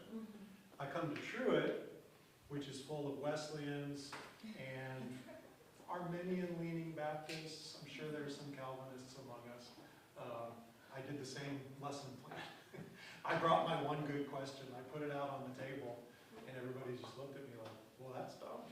I didn't actually say that, but they also didn't say anything. So like my lesson plan was over in 5 minutes because the Wesleyans didn't even want to talk about it. So we prefer to call ourselves 1.5 pointers. yeah. So yeah, lesson learned on that day. You got to know your audience. So, sorry, my microphone isn't on. Let me turn it back on. I did the famous turn it off before you go to the men's room. No, sorry we missed the new joke. That's Yeah. I'm always afraid when I have one of these on because of a classic, especially juvenile scene in the Naked Gun series of movies. Yeah, I don't know. Well, Frank Drebin goes to the bathroom with one of these on, and it's awful. So now, like from that day, I'm like so paranoid when you strap one of these things on me. I'm like, man, what am I going to do? Is this on? Is this off? I find it very nerve-wracking. But okay, Calvin. Calvin, we could say, is the most prominent reformer of the second generation of the Reformation. The first generation of the Reformation is what we've been talking about. Luther, Zwingli, chaos. As things start to spin out of control and new sects start to spin off of all the others, it's basically unbridled chaos. The second generation of reformers has to figure out how to create a church. Like the first generation blew things up. Second generation, all right, if this is going to be sustainable, we got to figure out how to build a church. We got to figure out how to train pastors. We've got to define what we are about. That is where Calvin comes in, and that is his great contribution. He's the great systematizer of Protestant theology. If you've ever been frustrated by the Apostle Paul in his epistles because he seems to talk about things almost at random, and so I'm teaching my small group through the book of 1 Corinthians right now, and it's like every week, every chapter, there's a new temper tantrum from Paul about seemingly an unrelated topic. And so like every week I feel like I have to give them this whole ancient history lecture about why this thing was an issue and why Paul was mad about it. I don't know if anyone's had that experience with Paul. He's all over the place. Luther is even worse. Luther writes about whatever makes him mad on any given day, and he writes these broadside attacks against his enemies, but he never actually sat down and wrote anything like a systematic theology. He's not the guy who's going to write a textbook. He's the guy who's in the middle of, blowing up everything or turning the ship around. So Luther, whether by temperament or by contextual demands, he's not going to be the guy to define for you what Protestant theology is. And frankly, that's a big part of why so many different parts were spinning off. The second generation of Lutherans began the work of systematizing Lutheran theology. But John Calvin was the genius at this, which is one reason why his theology came to dominate much of Protestant Europe and why it has come to dominate most of North American Christianity.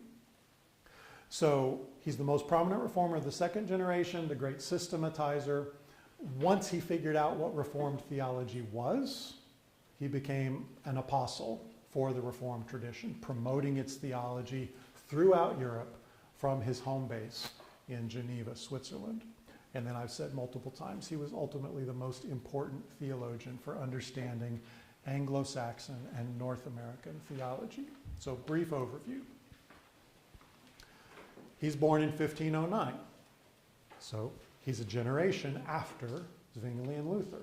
He's a little boy when Luther is posting the 95 Theses. He's a little boy when Luther is writing his triad of attacks in 1520. Calvin is just a boy.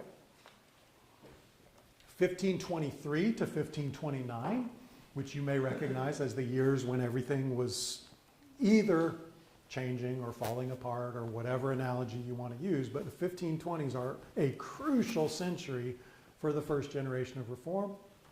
Calvin's a college kid. He's at the University of Paris, While he's at the University of Paris, just like so many others, he comes under the influence of Christian humanism. He becomes a huge fan of Erasmus.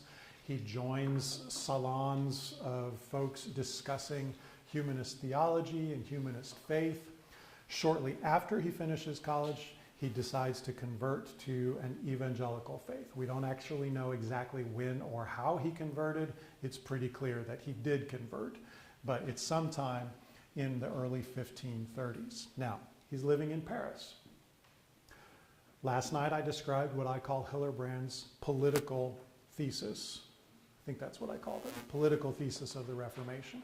The Reformation never took hold in places where Catholics had strong political authority. The Reformation only took hold in places that had no strong authority or where the king or the rulers decided to permit or promote Protestantism. Now, John Calvin converts to the Protestant cause, and where's he living? Paris. France is every bit as Catholic as Spain was at that point. France is also extraordinarily powerful, which is why France and Spain were basically at war for like 150 years off and on, because they were the two great powers of Europe during the 16th century. Calvin is in France, and he becomes a Protestant. So eventually he has to flee France and go back home. Not go back home. He's from France. He leaves home and tries to find safe harbor in Switzerland, in the territories that Zwingli has converted to Protestantism. Now, during some of his travels in Switzerland, there's one fateful time. He's on a road trip. I don't know if he's in a cart or if he's just walking, but he's on a road trip, and he stumbles upon a war, which was pretty typical to happen at that time because he was traveling in the borderlands.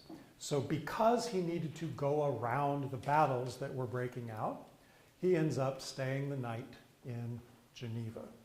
That's his safe harbor for the night. He's already begun to develop a little bit of a reputation as a theologian, and one of the guys in Geneva, one of the church leaders in Geneva hears, oh wait, Calvin is in town? He goes to the room where Calvin is staying and begs him to stay in Geneva. It's just one of these accidents of history. Calvin wasn't even headed to Geneva. He didn't like Geneva. He didn't want to be in Geneva. And yet Geneva came to be the city with which his entire tradition is associated, simply because of the accident that he went there to avoid a battle, and one of the guys had heard of him and asks him to stay. So in 1536, he accidentally settles in Geneva, becomes a pastor in Geneva, and publishes the very short first edition of Calvin's Institutes. Now, I should have brought that. I've got the 2-volume authoritative edition of the Institutes on my shelf, and they're like this big now. The first edition of the Institutes, it's very little more than a pamphlet at that time, but it's his first sketch of what the Reformed faith should look like. Now, Calvin's idea of reform is very strong, very audacious. He's one of these that pushes far, and pushes hard, and pushes fast. Calvin's vision is of a Christian society. Protestants have basically destroyed Christendom, which was the medieval idea that everybody in Europe was Christian, and it was just part of being a part of Europe. It was part of being European. The kings and the bishops and the priests and the popes, they all saw themselves as sometimes friendly rivals, all looking out for the best interest of Christendom and the church. Luther and the Protestants destroyed that idea. But Calvin tries to rebuild that idea because he still imagines a Christian commonwealth where the society will be governed by biblical Reformed principles. So he starts pushing, some people will call Geneva a theocracy. That's not entirely fair, but that's kind of where Calvin wanted to go, that the pastors in Geneva would be in charge of the government, that the pastors would look out, watch people to make sure that the people were living in a Christian manner so that the world could be blessed by their Christian commonwealth. So Calvin is not just a theological reformer. He has a very, very expansive view of what a Christian society should look like. Now you see that 2 years later, 2 years later they throw him out. Because nobody in Geneva, like especially the business leaders, the folks who were currently running the town, they weren't very excited about Calvin coming in and saying, no, no, no, no, you got to let the pastors do it. I'm new to town, but really you should put me in charge. They throw him out. All the civic leaders band together and tell him to get out of town. He spends 3 years outside of Geneva, and in those 3 years, Geneva starts to eat itself for breakfast because there's continued debate between Catholic and Protestant.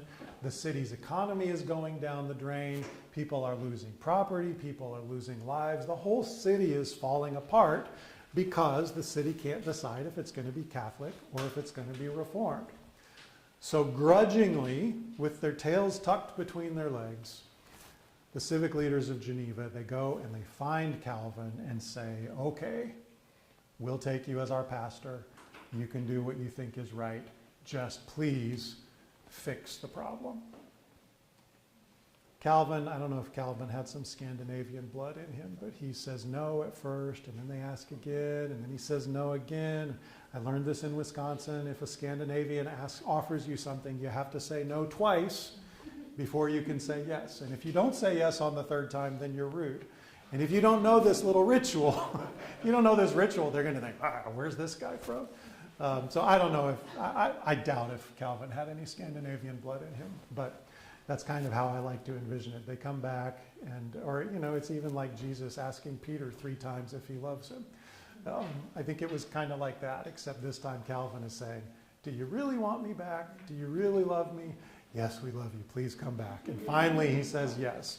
But if I come back, I'm in charge. So that's how he agrees to come back. Not only to remake the church, but to remake all of civil life in his image. He stays there the next 23 years, revises the institutes over and over and over again until they become the behemoth that they are today. So let's take a look at some of the theology. Actually, I'll pause for questions if there's anything just about the broad sketch, and then we'll dive into some of the bigger points of theology. Any questions up to this point? Or anything you'd want to add? I'm notoriously bad at dates and names, so if I mess something up, go ahead. Just, you said that Luther didn't want to remake the city the way Calvin did, but yet we would still consider both of them magisterial and not radical reformers, right? Yeah, that comes out a little bit later. That comes out a little later, but to my knowledge, Luther doesn't ever really push for, in fact, I'm sure that Luther never really pushes for civil authorities to participate or cooperate with the church leaders. Luther and Calvin become magisterial reformers because in the next generation, third generation, they lay out, okay, this is official Lutheran theology, and if you don't like it, you're out. So in that sense, that's why they call it the magisterial reformers, as opposed to the radicals who were the dissidents.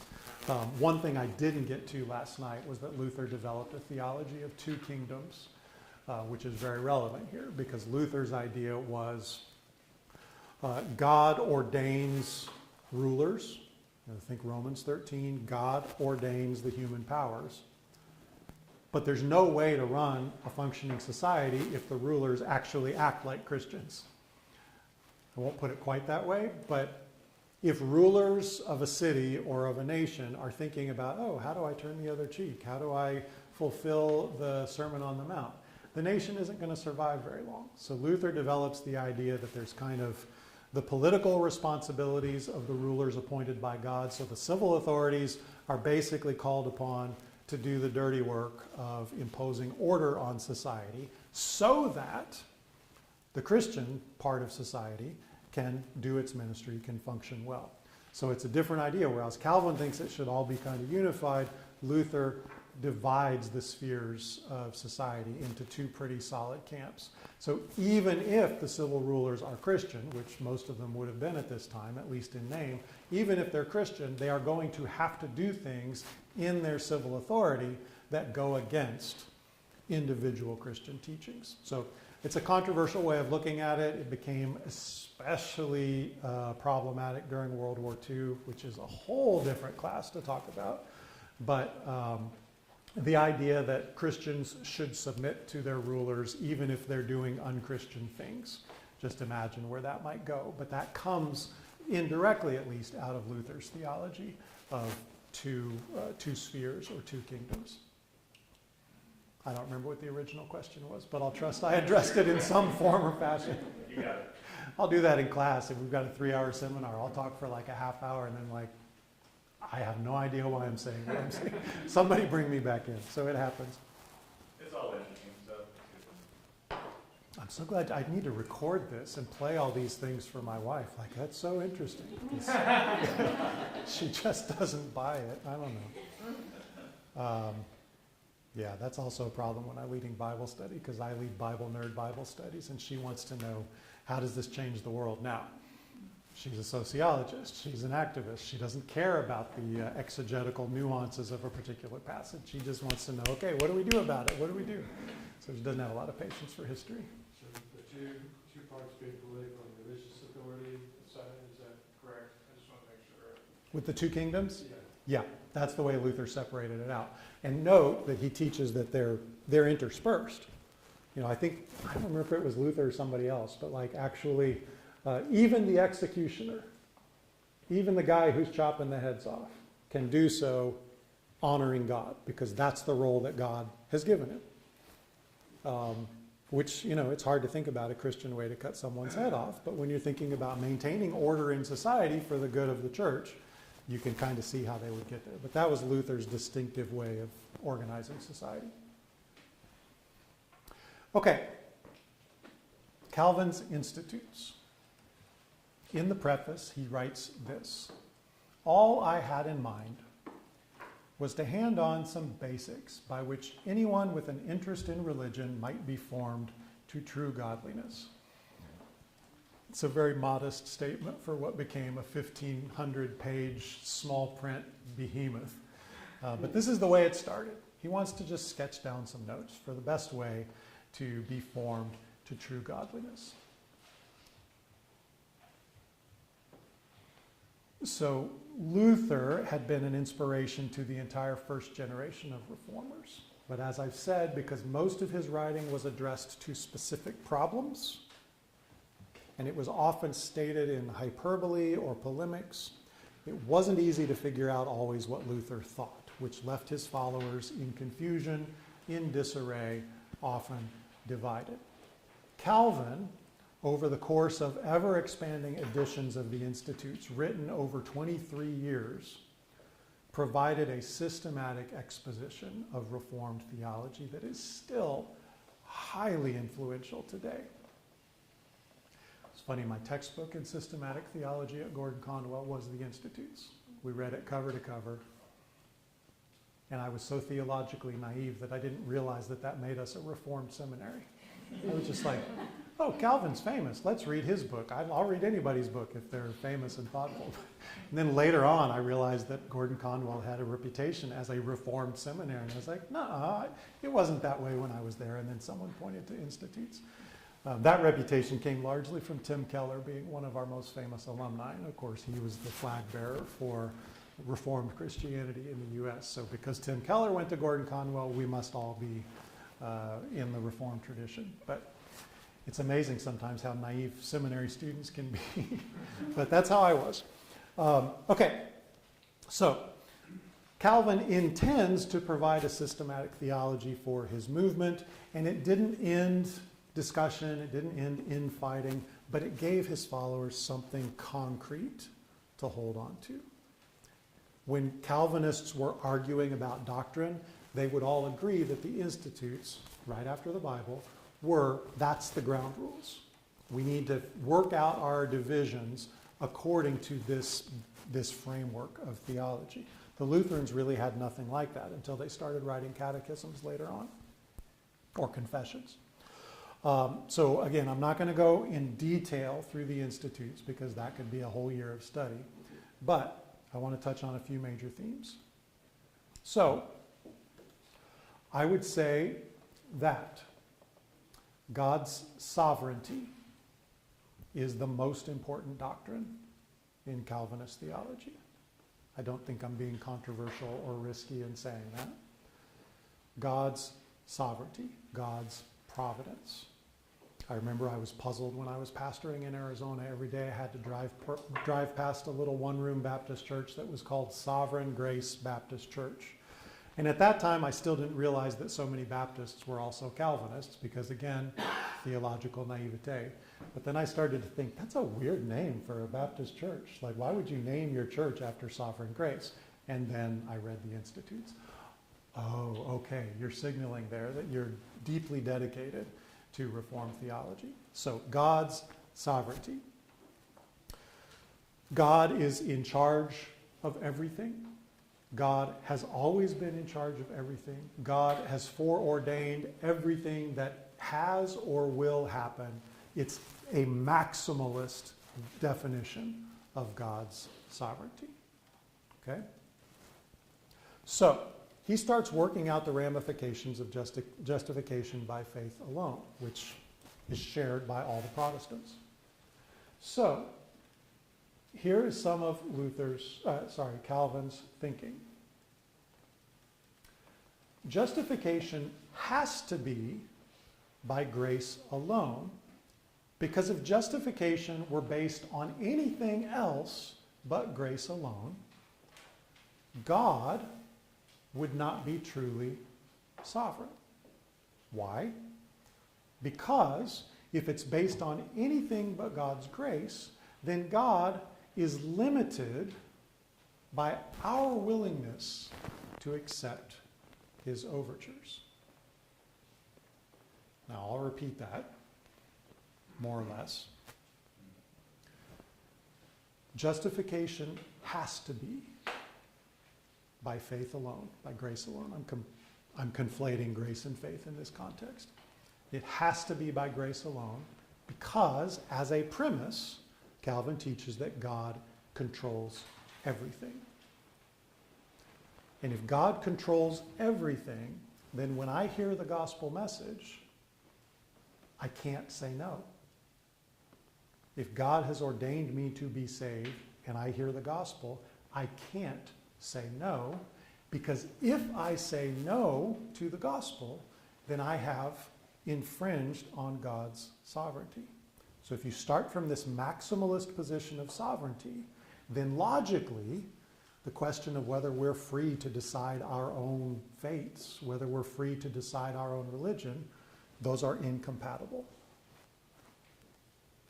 So if nothing happens apart from God's sovereign will, then salvation has to be 100% in God's court. Can I clarify? Is it more or less clear, the stakes at issue? Okay. Because I think that that's the key to understanding the entire book and the entire system. Now, if you talk about Calvin with people who don't know much about Calvinism, the first thing they want to talk about is predestination. Totally understandable. It's it's certainly important in Calvinist theology, but it's an important issue no matter where you are on the Christian spectrum. So, talking about the plan of salvation, if you will. Since we are starting from the point that God is absolutely sovereign over everything, then Calvin teaches that God must have planned the fall of humanity, because he's in control of everything. You can't just say, oh, Adam and Eve failed, and then it started on this path, and then he sent Jesus to save us and fix everything. If you start from that maximalist definition of sovereignty, then no, actually, God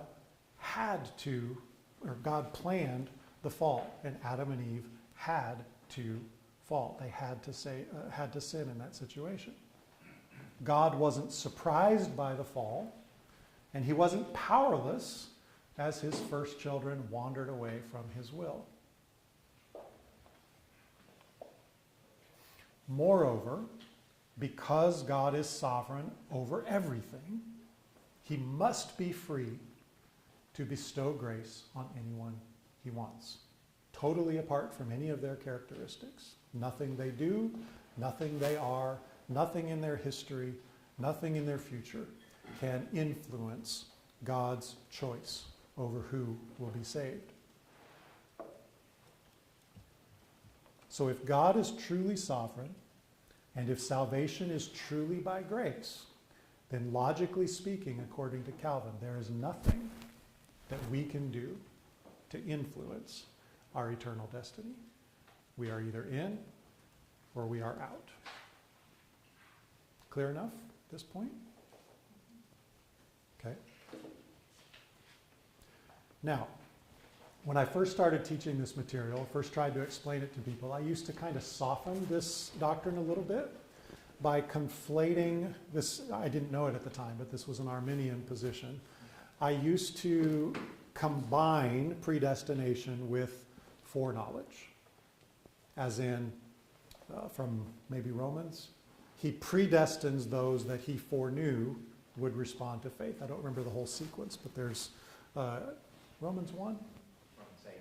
Thank you. You can tell I'm not an invested Calvinist if I don't know Romans 8. I'm deeply sympathetic to Calvin's theology, so don't worry, I'm not going to trash anything. Okay.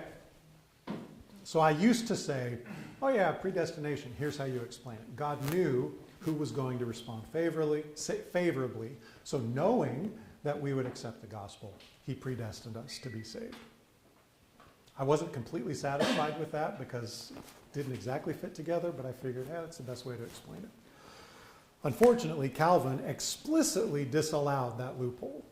He explicitly attacked the idea that God's predestination was based on anything like foreknowledge, because if it was based on foreknowledge of our decision, it was still our decision.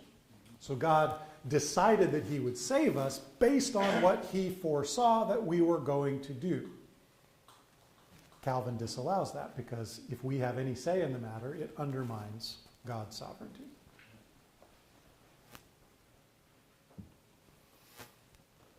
No, Calvin insisted that God ordains some to eternal life and he sends the others to eternal damnation. And it's very interesting because when Calvin lays all this out, he says in his writings, like, man, this is horrible. I don't like this doctrine. I'm really struggling with this. That doesn't seem fair. That doesn't seem to make sense. But he says, but that's what Scripture teaches, so that's what I believe. It's very, very interesting that and I respect this about him. He writes what he sees in Scripture, even if it's hard, even if he doesn't fully get it, especially if he doesn't like it. He's going to stick with what he believes Scripture is teaching. I admire that. I don't know how much I agree with all the details, but I think it's valuable to see that Calvin himself was appalled by this doctrine. He couldn't explain it, but he felt that it was his responsibility as a Bible teacher to teach it. Okay. So if Calvin is right about predestination, that he predetermines who's in and who's out, who's saved and who's damned, the natural next question for his followers was, how do we know? How do we know if we're saved or if we're damned? We don't technically have to know because our actions don't really matter, but naturally you'd like to know if you're part of the elect or if you're part of the damned. I don't know what you would do about the information if you found it out, but people wanted to know. So very hesitantly, Calvin developed a system of signs by which people could discern if they were part of the elect or if they weren't. Now, he naturally assumed that his followers were in the elect. So these signs that he developed were, okay, if you have the right beliefs, you're probably in the elect. Meaning, if you're a Calvinist, you're probably in the elect. If you worship correctly, you're probably in the elect. Meaning not only the liturgy, not only those decisions about external ritual, but in your heart. If you feel that you are in the presence of God when you are at worship, you're probably in the elect. and if you carry out the proper walk of life, meaning you're not involved in egregious sin, you're doing the things that you should be doing as a Christian. If you've got all three of those things, you're probably in the elect, and you can rest easy and go about your business. Now, the first two of those were pretty straightforward. You have the right beliefs, you go to church, you worship, great. The third one became really problematic in Geneva and in a lot of Reformed settings. Because how do you know what's right? How do you know if someone's heart is in the right place when they're doing what is right? So it becomes difficult for people to understand, well, am I actually doing the proper walk of life? And then, what happens if you're a church leader and you see that members of your church are not carrying out a proper walk of life? What do you do about it? Do you just let them go? Or do you shepherd or hound or corral them back into the proper way of life? I've always thought it was kind of ironic. I mean, if you think about the Puritans in Massachusetts, if you can get past the Thanksgiving mythology and, you know, your kids at school wearing turkey feathers and having really bad plays about the Thanksgiving dinner, if you can get past that, the Puritans that came, the Pilgrims, they were really hardcore Calvinists. And what did they become known for? This is notorious in Baptist history. The Puritans in Massachusetts fled England so that they would have freedom to worship and organize society the way they wanted. So what did they do? They promptly set it up exactly how they wanted, and anyone who wasn't willing to go along, they were out, which is why all the Baptists went to Rhode Island, because they were not welcome in Massachusetts. So it's been ironic to me that a theological tradition that is based so heavily on the sovereignty of God, so heavily on we don't have any free will in this. We don't have any choice. We do what is preordained for us to do. It seemed ironic to me that those traditions have often been known as the most demanding, the most intrusive into one's personal life. And it's precisely because of this. If you're a church leader and you need to know if your people are in the elect, you're going to do everything you can to keep them on that straight path. Luther, much more willing to deal with people messing up, because he was all about, yeah, there's nothing you can do. Just throw your cares upon Jesus and he'll forgive you. That's a different approach from saying, well, you may or may not be saved, so let's make sure that you're behaving right so that we have that sign. It leads to a very, very different way of living the Christian life. So these three signs are kind of a pastoral concession from Calvin to his followers, who are very anxious about whether they're part of the elect. Questions up to this point? Yeah. Yeah, you guys got to help me on this one, because this is the lesson where I expect people to carry. These three items, do you think Calvin came up with this to appease both the Catholics and the Protestants and kind of bind them together? The Catholics believing you're either Catholic or you're Catholic and Christian, or you're not. Disavowing the Protestants. And obviously, there's a disconnect here between the Protestant and Catholic beliefs. But do you think that was his intent? To like bridge the divisions? Yeah. I don't think so. He didn't have a whole lot of patience for Catholics. And apart from theology, it's because Catholics were trying to kill him. So, this comes up. I've taught several times a course on Latin American Christian history. Fuller Seminary asked me to develop that in Spanish, so I got to teach that a few times. Hopefully teach it someday in the Spanish certificate program here. But one of the things that's super interesting to me is, you've already heard that I tend to have a relatively conciliatory attitude across denominations. I have a pretty deep respect for the Catholic tradition, even though I'm not Catholic myself. When I take that attitude into a Latin American context, people are appalled. And I used to get the first church that I ever pastored, it was like 98% Mexican American, or we had like a third of the congregation drive across the border every Sunday and every Sunday night and every Wednesday night, and every time the church doors were open. And I come into this church setting with my Irenic ideas about Catholicism. Oh, we should all get together. It's all wonderful. Let's go have dinner with the priest and see what happens. And I had more than one person in that church pull me aside after a service like, Pastor, you don't understand. There's no way. Like, you don't know what you're talking about. You don't know what you're stepping in. Step off. And I was, first of all, I was angry about it because, again, theological naivete. But the point that I'm getting at is when I started teaching students who actually live in Latin America, every single one of them had a story from their family of being physically attacked by, I wouldn't say necessarily by official church leaders, but by Catholics. There is an active antagonism between Catholic and Protestant across most of Latin America. It's less so in the cities now than it used to be, but it's an active issue. In the US, we haven't really argued about Catholicism since John Kennedy got elected president. Like, that was the big watershed for us. That's 65 years ago. Latin America isn't there yet. And so when I go into Latin America saying, oh, Catholics are wonderful, they get very threatened by that, and understandably so. And that's the part where I had to learn, like, okay, I get where they're coming from. Especially even today, like in Colombia, things are ramping up again between Catholic and Protestant.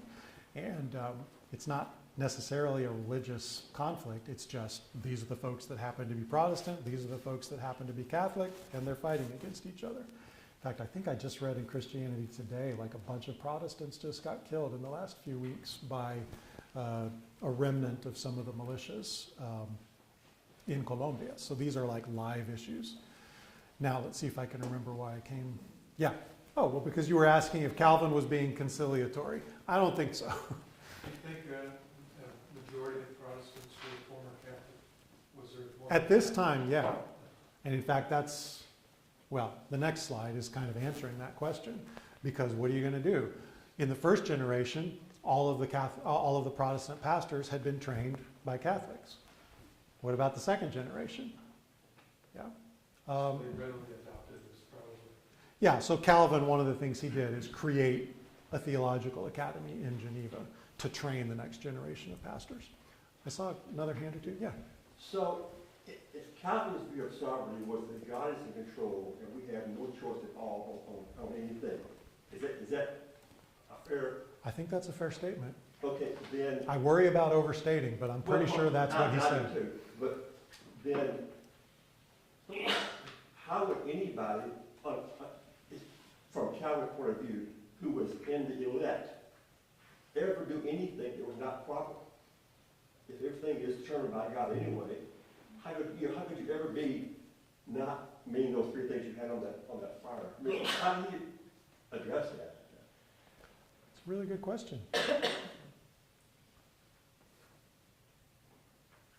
I'm not entirely sure how Calvin answers it. I'm sure that he does, and I'm sure he does in an intellectually rigorous way, but there has to be the sense in which you can fail. Do we have a Calvinist that's going to help me? Well, I don't know if I want to be that guy. No, go for it. Quoting Jonathan Edwards, I do Yeah. think that Calvinists do try to retain a sense of free will. I think what Edwards said is that free will is taken away either by constraint or restraint. In other words, if you put a gun to my head and force me to do something, you have taken away my free will. Or if you're stronger than me and you wrap your arms around me and not allow me to go do something, you've constrained me. And so, ultimately, I think Jonathan Edwards and Calvinists would say, we do have a sense of free will, but our free will is always determined by our desires.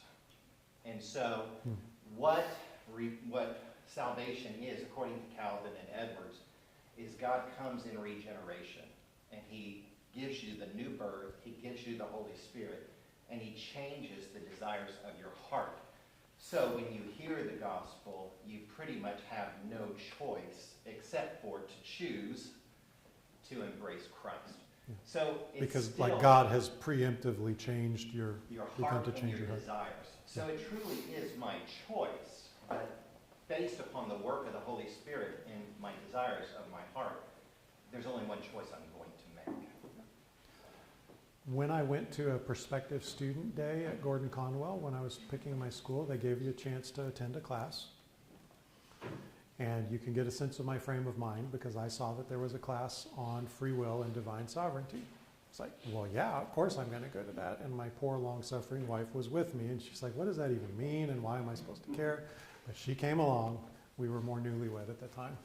So I guess that's why she came along. But I agonized, when I was in college, I agonized about this idea of predestination and free will, which again shows you what kind of a nerd I was. Like, I really agonized about this. It didn't make sense. So I wanted to go have this guy tell me in one class period, what's the solution? I don't remember who the professor was. I really wish I did. That class period was the first time that anyone ever told me, is it divine sovereignty or is it free will? Yes. It had never occurred to me, oh, there could be a paradox here. And Calvin, Calvin will speak to that paradox. But the way I've worked it out in my brain, that works for me right now, so don't disillusion me, that from God's perspective, in God's time, he's determining everything, including my proclivities, my tendencies. In my time, I perceive it as free will. I perceive that I am freely choosing to do right or wrong, but on God's time frame, on God's time scale, he has determined it. That's helpful to me, and it speaks to what you've just said pretty clearly. Yeah, you do actually choose, but you choose in a way that God has formed your heart to choose. It's not perfect. It still doesn't really get to the question of, well, what if I do sin? But yeah, how can you sin? Yeah, and the other half of that is, I see places all in Scripture where you're told, make a choice. Yeah. And so, I don't know how he would rationalize those, I mean, Jesus weeping over Jerusalem, Yeah. I love to gather you under my wings. Yeah. But you won't. Yeah. So, I think Calvin is probably better than Luther on this front, because he's willing to say, okay, there are parts of Scripture that aren't obviously in agreement with one another. Because even within the New Testament, you've got Paul very clearly talking about some form of predestination and God's sovereignty, and then you've got Jesus telling you, stop being an idiot. Stop sinning. It's right there in the New Testament. Even if you look at the Old Testament, yes, there's all sorts of places where God calls Israel to choose, but God already chose them. That's the first covenant with Abraham. God chooses and predetermines that Israel is going to be his covenant people. So in a sense, that goes along with this as well. God chose them, but they still have to work it out. They still have a long journey before they get fully there. So both of them are there. So at the very least, that was helpful, because I stopped agonizing it, because then I was able to say, well, they're both true. I don't fully get it, but they're both true. Yeah. And don't we have the benefit of we've been tweaking and working out Calvin now for 500 years, and Jonathan Edwards was 200 years after Calvin. There's still been a lot of, well, he said this, but what we understand that to mean is this, and we project sometimes, I think, our modern Calvinism onto Calvin. At least what I understand from Calvinists. Oh, yeah. I'm not one. Absolutely. But we project that and say, well, Calvin, Me Too is one of those examples. Right. That's right. That was a response to Calvin. That was not Calvin's. So, I think we have to be careful when we do that, and at least when we're dealing with just Calvin. Yeah, so a couple of clarifications there. Jonathan Edwards was a super famous preacher in 18th century Massachusetts, very instrumental in the First Great Awakening that kind of spread evangelical faith all over the colonies. So certainly one of the most influential Protestant preachers in American history. And then the other piece of it, if you look at Reformed churches today, of which there are many wonderful ones, what he's saying is that there are times when present-day Calvinists think that Calvin taught everything that they believe. But there have been 500 years of wrestling with the paradoxes. So I've said on a couple of occasions, it'll probably show up in a slide later today, that Calvinists are more Calvinist than Calvin, in that sense. I've used that term before. Yep. I'm a very good friend. I said, yeah, he's a hyper-Calvinist. He's more Calvinist than Calvin was. Yeah, exactly.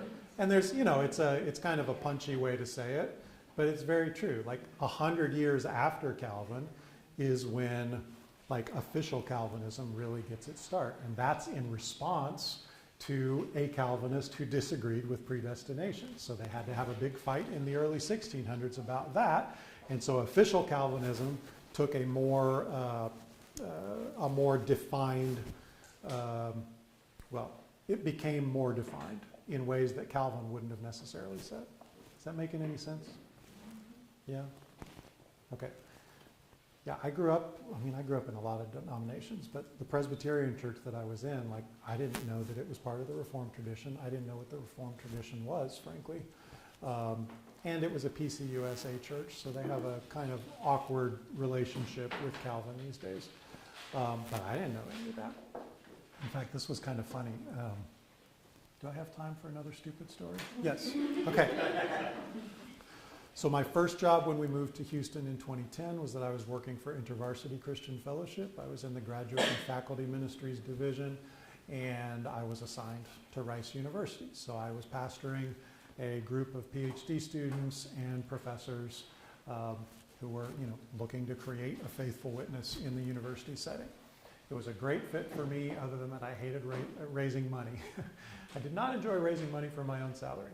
But one of the funny thing happened, again, theological naivete, even after seminary, even after a PhD. I remember a guy asked me if he could come visit me on campus because he was looking to recruit students for a new branch of, I believe it was Reformed Theological Seminary that was trying to get a foothold in Houston. Don't remember his name. We had a lovely conversation, but I remember the first thing he said when we sat down in Brockstein Pavilion with our coffee, he was like, "Are you Reformed?" And I thought, I think that there's something behind this question to which I am not privy. So I said something like, "Well, yeah, I'm Protestant." And like, conversation's basically over at that point. We still had a lovely conversation. It's just he realized, okay, this guy's not sending me any students, and I don't want to have anything to do with what he's doing. Because what he meant by Reformed was the full-blown 20th century Reformed theology as we define it is the way to go. Now, naturally, he was working at the denominational seminary. Of course, he's going to have very strong feelings about Reformed theology, and of course, he's going to want to know where his ministry partners are. And the fact is, I didn't really know exactly what he was talking about. So if I had, knowing what I know now, I would have said, like, well, tell me exactly what you mean by that. That would have been the good question. I've learned that basically in any situation of conflict, if someone says, are you a, first question is, well, tell me what you mean by that. Because yeah. I almost went off onto another dumb story that was a different branch, but I'll stop there. Okay. Good? All right. A couple more things that Calvin contributed to. I mentioned already the Geneva Academy. I don't know that that's actually what they called it, but he created a training school for Reformed pastors from all over Europe to come and spend some time in Geneva, learning the Reformed tradition, learning the pastoral skills that would be necessary, and then sending them back out, including he sent a lot of pastors back into France to try to plant the Reformation, the Reformed Reformation in France, and they did so at great peril to their lives in many cases. So Calvin was based in Geneva, but he had a very, very evangelistic mindset about trying to spread the tradition across Europe. Now see, I went, okay, yeah. So a couple of alumni from that group. John Knox spent time in Geneva with Calvin. He became the great Reformed missionary and reformer in Scotland.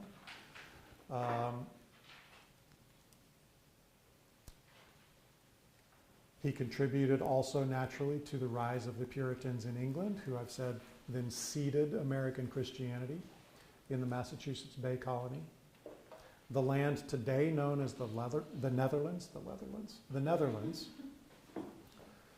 The Netherlands became a real continental powerhouse in the Reformed tradition, which is how we get the Dutch Reformed. Yeah, I don't have to go through all the rest of that. But Calvin saw the need to train the next generation of pastors, so he made it happen. And then he sent them out across the continent and eventually across the world to try to spread this tradition. Okay, church governance is another important piece of it.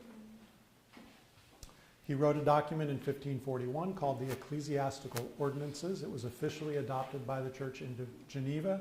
It became the model for subsequent Presbyterian polity, and it allowed Reformed churches to structure themselves without bishops. Because to this point, like, nobody knew how to have a church without a bishop. You can read really early Catholic documents where they basically say the bishop is the church. If you're not in line with the bishop, you're not in the church. So episcopal ideology, the idea that a church had to be organized under the authority of a bishop, an archbishop, that was absolutely fundamental to Christian identity. Even within Lutheranism, he was still building that kind of hierarchical structure. Calvin said, no, we don't need bishops, we don't need hierarchy, we need to govern ourselves, and maybe we work in partnership with other Calvinist churches. So he basically invents from zero a new way to govern a church. So he creates 4 titles. Every church should have pastors, doctors, elders, and deacons.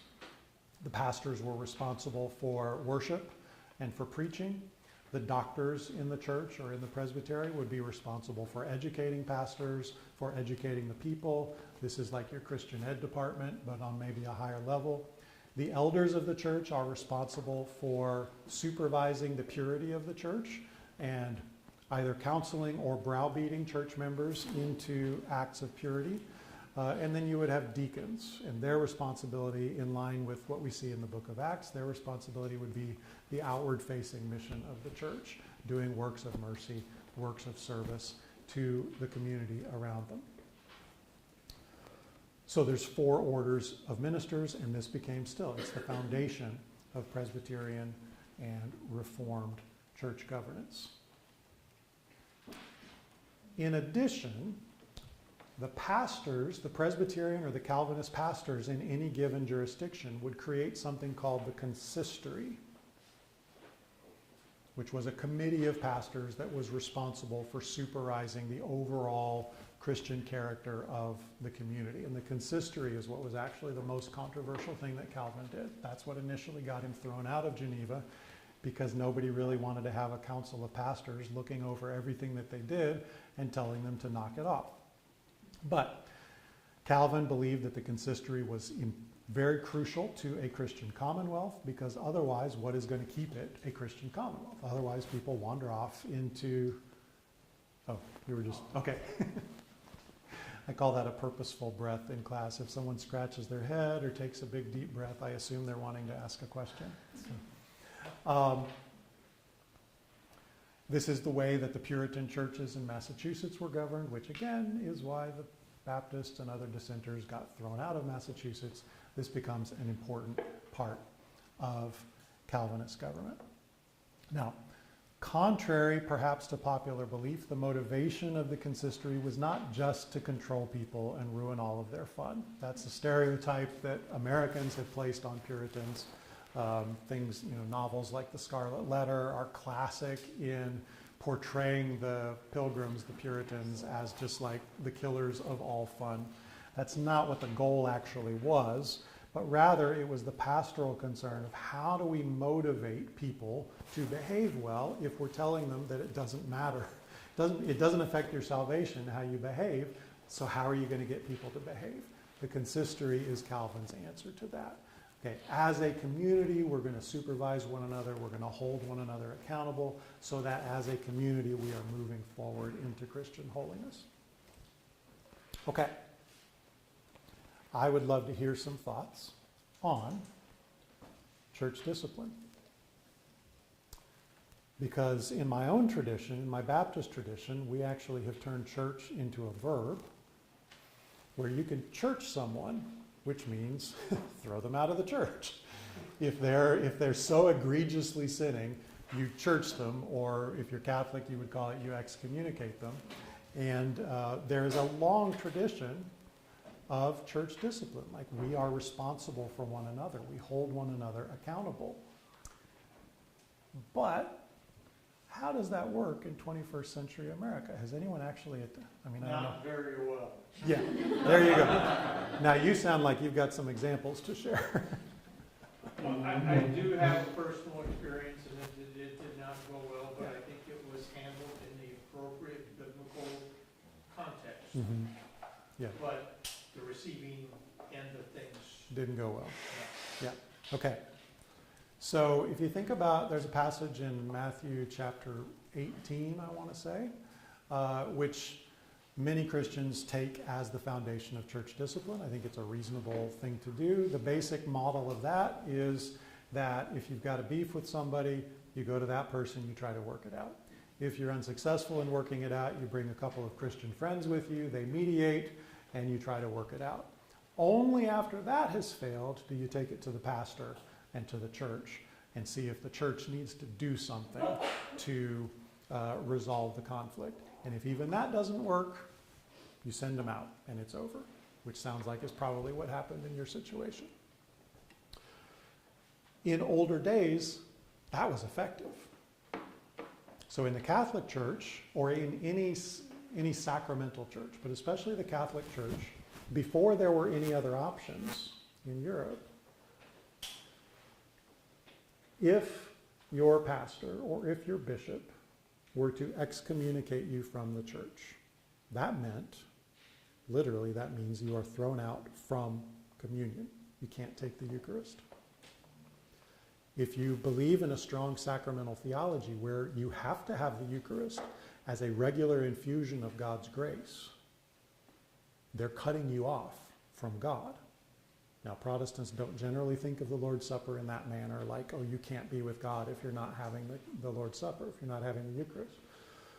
But that's the way that it was perceived, and often the way that it was taught in the Catholic tradition, certainly before the Reformation, but really still today. They've got a very strong sacramental view of the Eucharist. So if you've been taught your entire life that if you're not allowed to take communion, your soul is in mortal danger,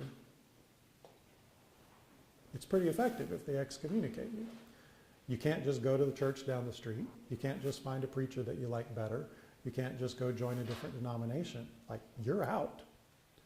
So if you've got people believing that the church's community is essential to their eternal destiny, church discipline works in many, many cases.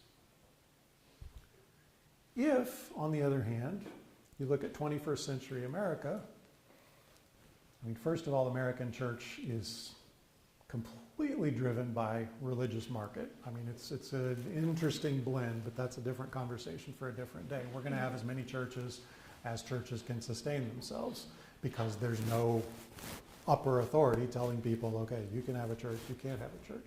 So pastors start churches, and if it flies, and you got a church. And if not, they try again. So the result of that is, I mean, look at Houston. I know we have something like 800 Baptist churches just in our Houston Baptist Association. If one pastor throws you out, just go to another one. If somehow the whole network of Baptist pastors decides that I'm toxic and they want to throw me out of all the Baptist churches, fine, I'll become a Methodist. I'll go become a Presbyterian. Maybe I'll get the Spirit and become a Pentecostal. There's no teeth to church discipline today. And if you try it, you're either going to blow things up or you're going to get sued, which is another issue that churches have to think about. So my question, I guess, is just, if we believe that the church has a responsibility for the spiritual well-being of its people, if the church has a responsibility to make sure that its members are doing the good works that indicate their salvation, what teeth do we have? What mechanism do we use to discipline people? I don't actually know. I'm really bad at this. So I'm curious if your churches, if your traditions have figured out some way, not to keep people in line, I think that's too cynical a way of looking at it, but a way to keep people accountable, keep people in your church moving toward Jesus. Anybody figured it out yet? Like Mark Devers, Ryan Marks of the Healthy Church, he's fantastic. I Okay. attended that church for several years, and they were very good at administering a hierarchy of discipline, and it worked. Sometimes it was just basic accountability, like, hey, so-and-so hasn't been to church, where are they? Yeah. And they would go through and pray for every member, it was an alphabetical selection throughout the month, and it really worked. And I've never really attended a church with that kind of detailed hierarchy sense, but that's the only one. And if someone was going astray, how would they handle that? They go through a process of, involve friends, and then the friends would involve the deacon, and the deacon would involve the pastors. Okay. They had different levels of pastors, and it actually worked. Okay. And there were some who went astray, and they brought them back. Mhm. It was fantastic. Okay. Okay. Yes, sir. We had a practical discipline happen. One of our RA workers accosted one of our ladies in his van, and we found out about it, and the deacon body took it over and went to him, talked to him about it, and he moved it to letter. Okay. Yeah. It was an attempt at Yeah. restoration. But Yeah, I mean, it feels to me like we try. We follow Matthew. We do the best we can to try to resolve conflict, but there's not any way that we're going to be able to coerce people. And frankly, if you're in a situation where you can coerce people these days, you're probably a cult, and we don't really want that either. So yeah, it's an issue in my mind. I've been in churches that have different levels of attention to church discipline. While I was in seminary, I worked for a Korean pastor, and in that, it was a Korean Baptist church. And in that tradition, the pastor is afforded a great deal of authority, more so than I was accustomed to. And in general, the Koreans in the church, at least, went along with it in general because there was an understanding that they were a community. The pastor had been ordained to be their leader. Unfortunately, I was the young white guy in the church who was working for the Korean pastor, and it didn't go so well for me because I was the young white guy who was like, no, I'm not going to do that. And he did succeed in making me get up literally every morning for a 6:30 prayer meeting in the church, and it was in Massachusetts, and we didn't turn the heat on because we didn't have enough money to run the heat except on Sundays. So we'd get there, and we're in the sanctuary, and it was the senior pastor, me, who was required to be there, and a retired missionary. They're the only ones. We were the only three that ever went to the prayer meeting, and we're like, you could see each other's breath in the room. I was so grouchy. So I went along with that for a while, and eventually I think that the prayer services just died. But, that church took it fairly seriously, and it was more or less effective. On the other hand, it was a very transient church because it was in a university town.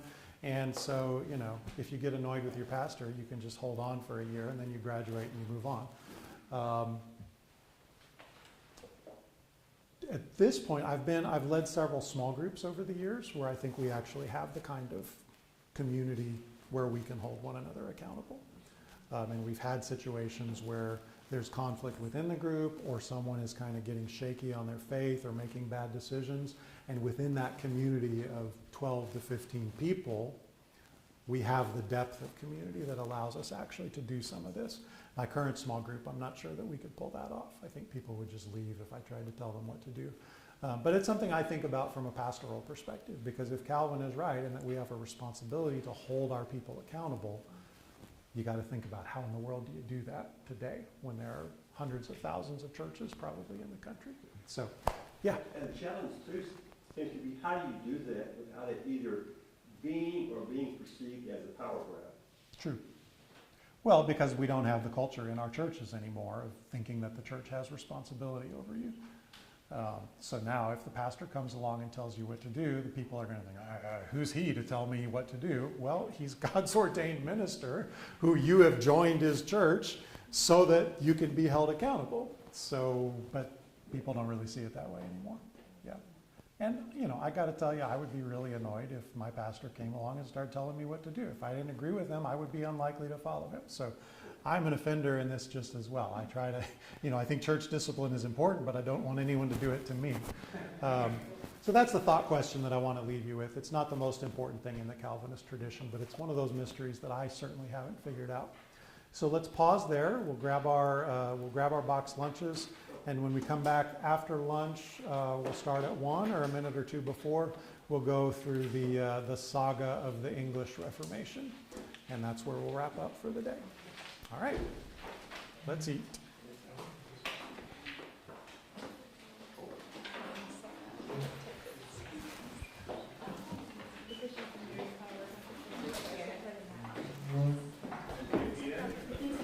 What's that?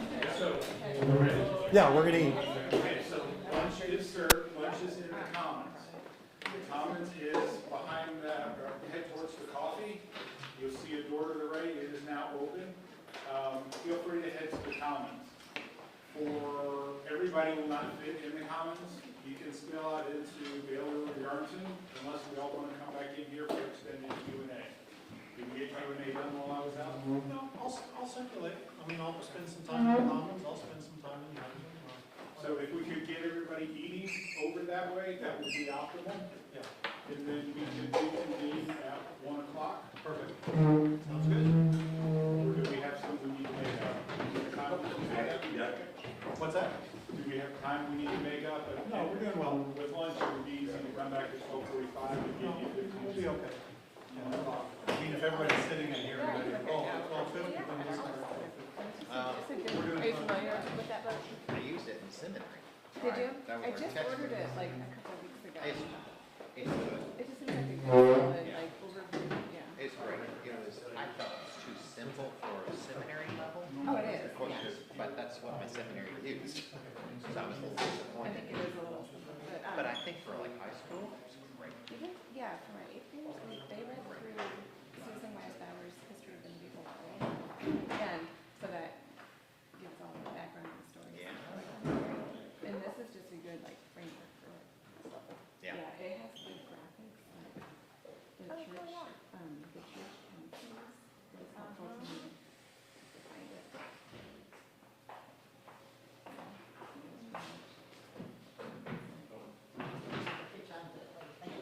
Yeah, we're doing a quick class at our church, and we're thinking of using this as the text. Oh, okay, that's good to hear. Yeah, this is helpful. No, that's one. No, yeah, that's a helpful one to me. The four church councils when they were defining, like, just. Oh, I don't think I really remember that. Council of Ephesus. Was that just a display yesterday? I forget. We need to ask. This is gonna help. I will tell them you're learning as I'm going. That's why I ordered the book. Yeah. But actually Susan Weisbauer is such a good, it's. That's what, I mean, that's where, The history of the medieval world, that's the history spine that we use for English.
get started around 1 o'clock, or not around, but we're here before 1 o'clock, so we can start at 1. Okay. That's ideal.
see you out of the corner of my eye. Yes, I was, well, I wanted to ask, okay, because we're skipping over to Anabaptist. Yeah. I probably researched it myself, but I thought you may just know, so is it true that the Anabaptists, like, preceded the Catholic Church? No, okay. So there's a whole. Sometimes we like to tell Here, ourselves that. yeah, we've heard, because I've heard that, the Anabaptists will never join the Catholic Church from the beginning. Some Baptists will say, well, we're not even Protestant. Right. Because I mean, we didn't come out of the Reformation. right. Menno Simons was a Catholic priest, Okay. so it would be difficult to And who was suggest. He was the founder of the Mennonites. Oh, okay, Yeah. So okay. I really wish I could get that in that, because the Anabaptist movement in the first decades of the Reformation was nuts. Oh, really? It was crazy. And Menno Simons came along when the whole movement was fragmented and about to be extinguished. And he kind of shepherded everybody back together Uh-huh. and gave them their orientation toward peace and reconciliation. Oh, okay. So it's a really fascinating story. But yeah, the Mennonites take their name from him. Oh, okay. So I understand what they're saying. Because a lot of radical Reformed churches, like the Anabaptists, would say that they are living a New Testament life. They are a New Testament church. Mm-hmm. And so because they say that their church is entirely built on the New Testament, that's why they can say, like, we never became Catholic. Mm-hmm. But it's simply not true that there was Like what? continuous Okay. existence of that. I mean, No, is it? maybe, but I've never heard anything. That they came like directly out of the, yeah, because I've even heard go, yeah, they were the original church. So, Yeah, I've literally heard a few Baptists over the years say that John the Baptist was our founder, which is, I don't even know what to say. he was a Baptist. Right. But that, that's people trying to tell a story about, Yes. about themselves, which, Yes. it's cool to be able to link yourself Mhm. back to something in the New Testament. But, no, the first Anabaptists came out of Zurich. They were the ones who dissented from Zwingli, who wanted to move faster. Oh, okay. So they separated from Zwingli. They were the guys who put on the sausage affair. Oh, okay. So they were like, okay, we don't believe in the Lenten fast. We're going to punch you in the face with this audacious demonstration. Mm-hmm. And then they decided Zwingli was going too slow, so they got together. They started having Bible studies. They baptized each other once they decided that the Bible didn't support infant baptism. And that's why they got the name Anabaptist. So It was they initially a came out of the derisive term. Reformation. Yeah. Okay. I think that that's the fairest way to look at it. Mhm. But But then maybe their ideas preceded even Luther, or maybe they were when the groups already. it's possible. Yeah, it's possible. I mean, there were always small dissenting groups, Uh-huh. and the quieter they were, the more successful they were. If they started making a fuss, then they would get shut down. But then the Baptists, like actual Baptists, came out of the English Reformation. We'll talk a little bit about it if I have And you time. made the statement that Anabaptists are kind of our spiritual forefathers. Yeah, that was, So I always wondered, is there any connection between them and modern Baptists? it's debated. Mhm. It's not a close connection, but it is debated. Mhm. The story goes that a few English separatists Mhm. who dissented from the Church of England, they gathered a group of like-minded folks. They thought that they were under threat from the Church of England, so they moved to the Netherlands, which was a more tolerant place. In the Netherlands, they interacted with the Mennonites. That's the connection point. Okay. It was at that point that these separatists decided that they didn't believe in infant baptism. Okay. And that may have been influenced by the Anabaptists working with them. One of the earliest Baptist leaders ended up becoming a Mennonite Okay. down the road. So there is a connection. They're kind of swimming in the same waters, Mhm. but they were never organizationally tied together. The Baptists ended up going back to England at some point, and then a lot of them moved to the U.S., or to the colonies, for the same reason that the Puritans came. Remind me which one was the first. Yeah, I mean, Roger Credited with being Williams. the first Baptist. Right, Roger Williams is credited with being the first Baptist. He founded the First Baptist Church in Providence Okay. when he was thrown out of Massachusetts, but he was actually only a Baptist for like 6 was a radical thinker, he was a free thinker, Okay. and, I mean, he is into You went like, non-denominational? yeah, he basically went non-denominational. Back then. He just went generically dissenting.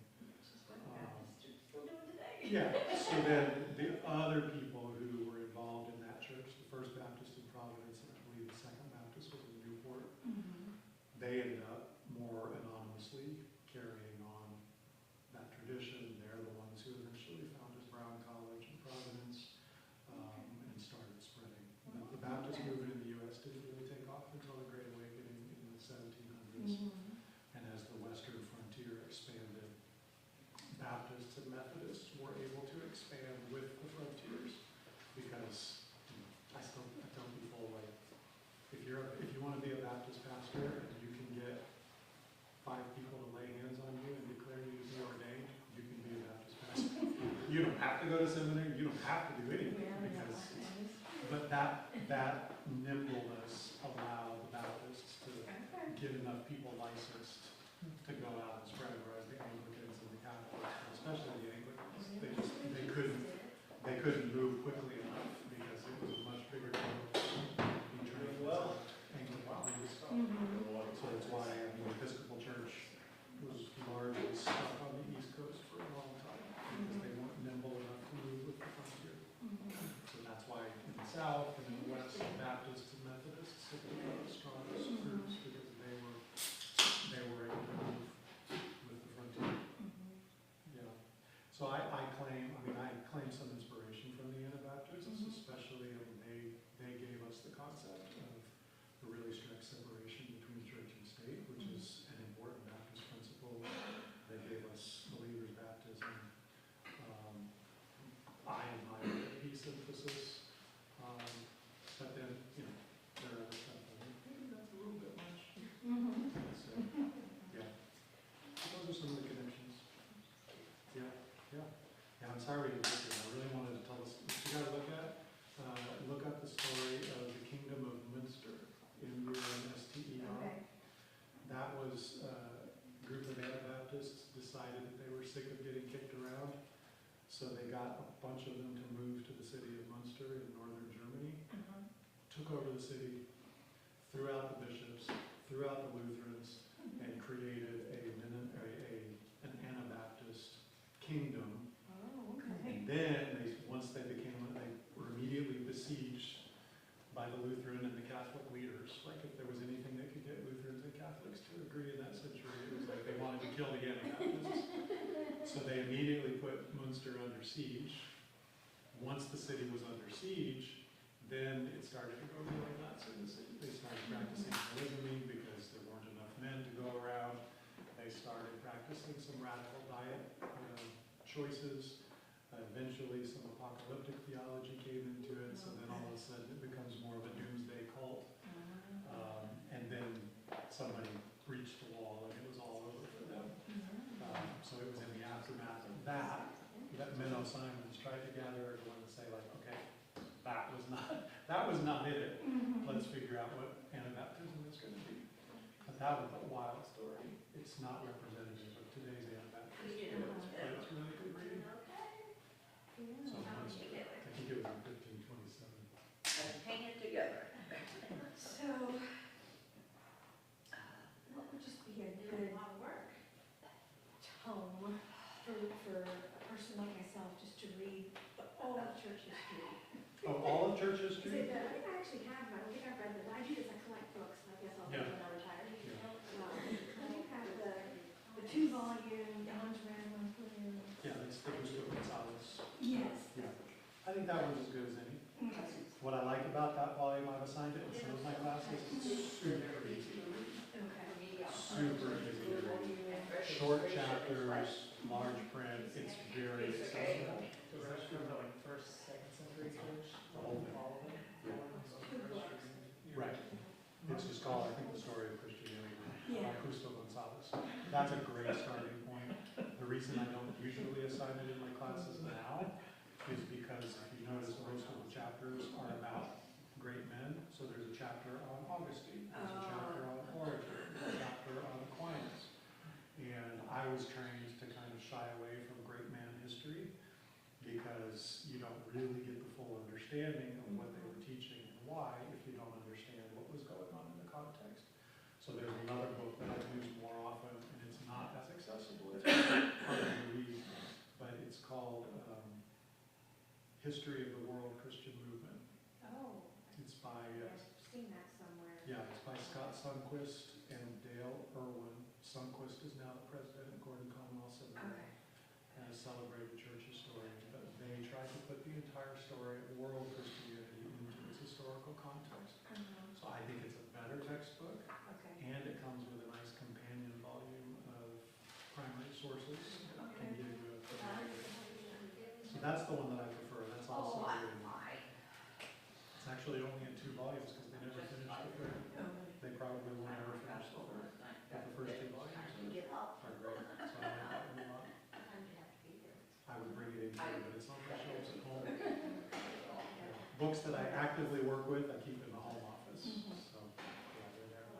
Yeah. Yep. You said you run like a 2-year program here for like a full-time seminary or? Yeah, so we have 3 degree programs at Houston. So you can get a Master of Theological Studies, which is designed to be completed in 2 years of full-time study. We have a Master of Arts in Christian Ministry, which has the same academic core as the MTS, but it adds more ministry courses. That's, we have a lot of students who are doing youth ministry or children's ministry who take that degree. And then we have a Master of Arts, which is the gold standard seminary degree. So all 3 of those can be done almost completely in person here in Houston.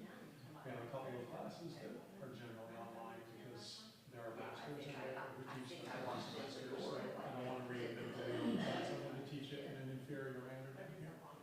But yeah, people who want to study in person can do pretty much the entire degree program in person. Is it day program or evenings or?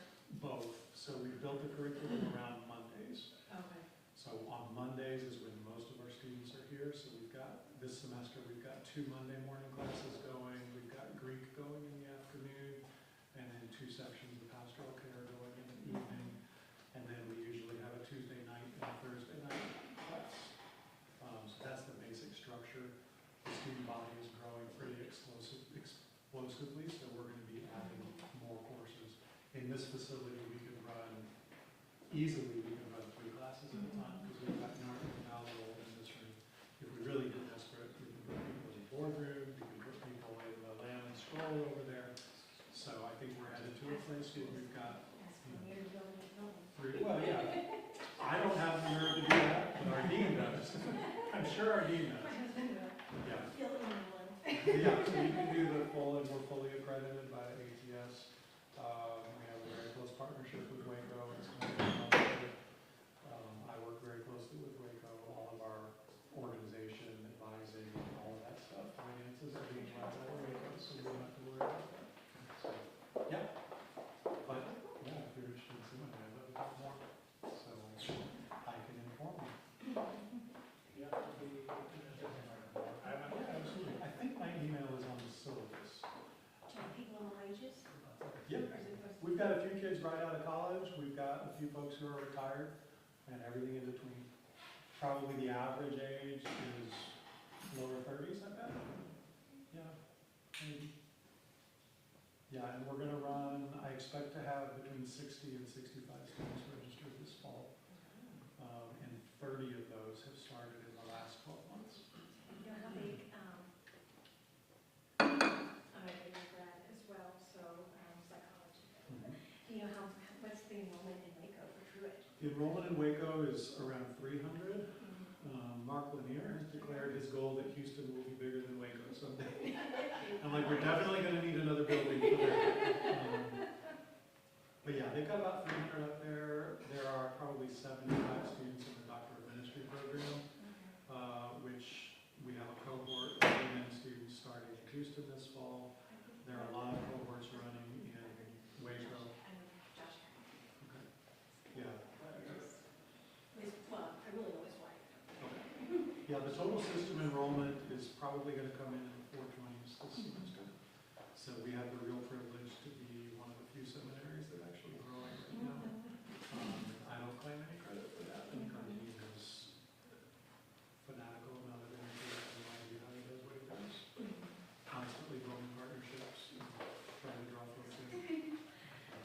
exciting place to be. And you got a super interesting collection of students. And most of our students here are involved in ministry already. Most of them in church jobs. So that's super interesting. We've got people that are Baptist pastors, Methodist pastors. We've got a couple of Episcopalians starting this fall. We had one Pentecostal woman start last year. She's amazing, but she now works at the Baptist church, so I don't know what's going on in her soul. I don't know if she lost the spirit or what. You've got another Pentecostal gentleman who started this fall. Yeah, That's Johnny Phillips. okay. I haven't seen his name come across the list yet, but keep our eyes on it. Yeah. Oh, it's exciting. I've known him since we were in our team. Check, when you go back to your desk, just check the service, wherever you got it, see if my email's on there. If it's not, I'll just give it to you. We don't have a whiteboard for you. Yeah, I'll have to read it. Good. I'm gonna go finish my session. I chased you, Dan. Thank I'll be you. getting that good listening. Come back around. Oh, okay. Or just a few minutes before. Okay. 10-ish minutes. Yeah, I mean, we're easier. Right, yeah, at 19. Yeah. So that took about 28, 29, 30, something like that. So. Oh, really? We need to sit down and talk. We both have a habit and we need to stop. We got no more room.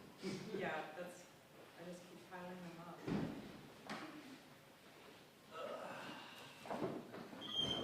Talking to a friend of mine in Germany, he said, well, what are you reading? I said, well, I'm sitting in my desk. I said, I've got 66 books on my desk right now. Which one are you reading? My wife said, one of these days I'm going to come in and all your books are going to be piled up.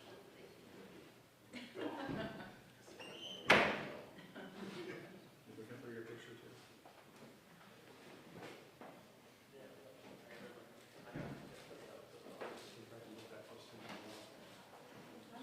Did you get them all at once? I tried. Sometimes you gotta go wide angle. What do you mean? Do a panorama. Did you get my paper? My reflection paper? Okay. I haven't looked, I haven't opened Google today.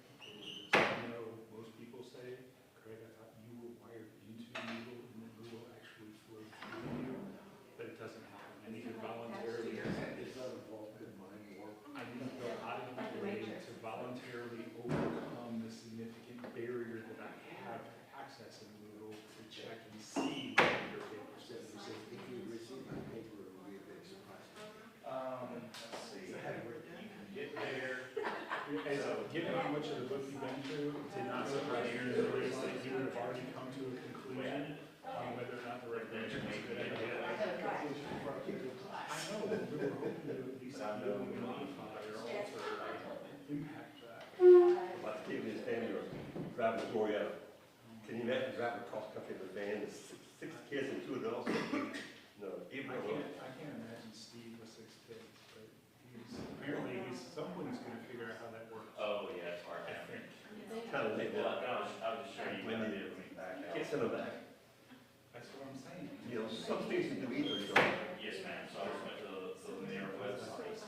No, no. There's a name that's right there. Yeah. It's Take one for down. you know. It's like a book stuff. For more information, click, It's all tacos. and then when you scroll Once down, we get through it last says- night. Do you leave anything highlighted? They can't, that's what. Yeah. You don't highlight. That's the way I do it. You know what I would suggest to save you lots of money in highlighters? Highlight the stuff you don't. Exactly. Same thing. Drop down. Or just strike through it. So, The part that I really, really like. so the drop down is there, and then There's a lot of education, stuff. Must be really you good. go to the certificates, He's, and then you he's scroll one of those down. guys that How are you? respect And him. you enroll. So once you enroll, it takes you to Yeah, there. that's the impression that I have.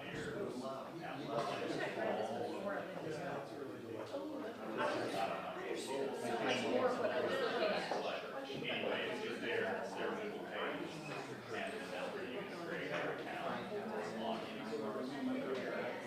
You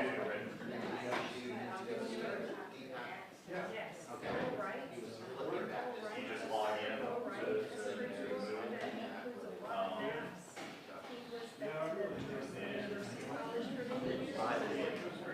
you'll see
course I missed all this. I'm getting high on it, but I'm big now. Acts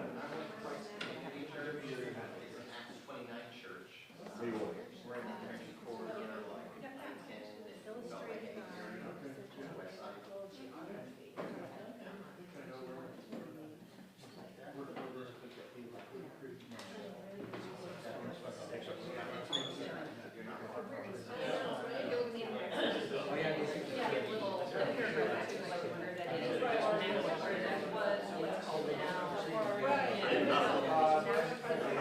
So many books.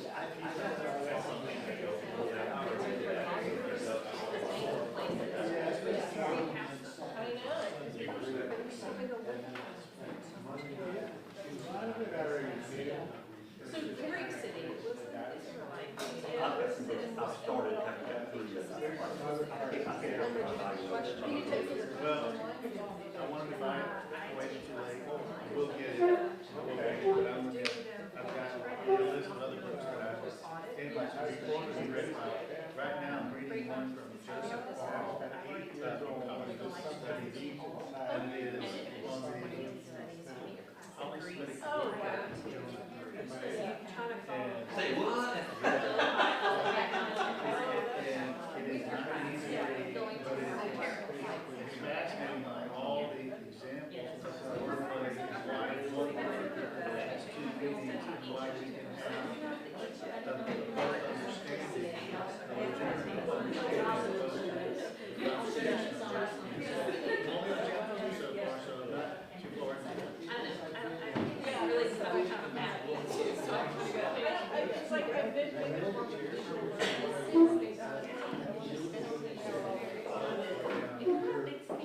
Very total. Okay, so I'm not. It sounds like something you Well, really like. yeah. I've been trying to into your wife's book on Revelation for a year and a half. The one that I gave you by mistake? We are No, the squeezing. one that I gave you. The one that she had to sign, yeah. I had to sign. I read it. Well, I'm halfway through it, but, you know, I've been working on it for a year. Yeah.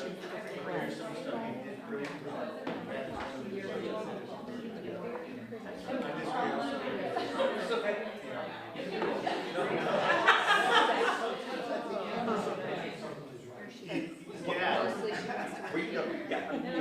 you talk to Mark, he says, no. What I've heard, Waffle says, it's like, I'm probably wrong 4 times. Probably, I don't know which one is wrong. Yeah. Well, I still read this stuff, I don't, I like this stuff, I like it, but there are some things that I don't understand.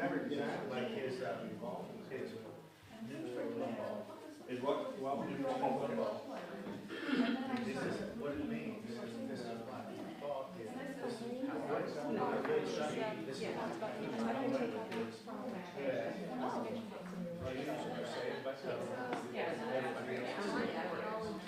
No. Know that.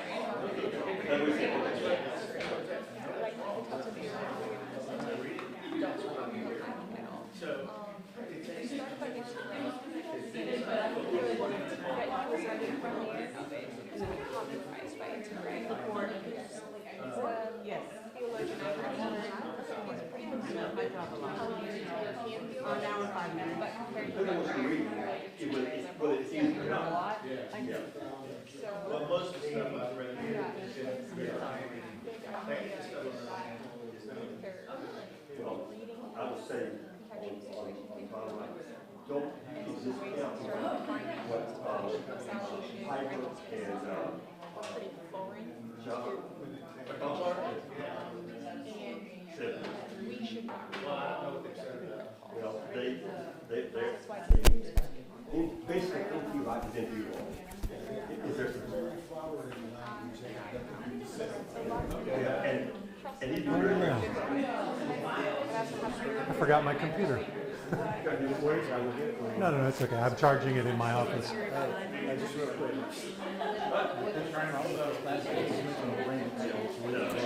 And you touched on the subject of struggling to this day to it is a religious dilemma that we have always tried to articulate. One of the work, another religion. And then another thing I want to say is when we talk about God, the way I would like to say it is God is either administering mercy or administering judgment. Yeah, yeah, it's fair. Ultimately, that's what it means, but to me, it's much more. Yeah, makes sense. I forgot my laptop. I was charging it in my office, so I'll be right back. You're welcome to do whatever announcements. I'll be back momentarily. Or you can do some stand-up comedy.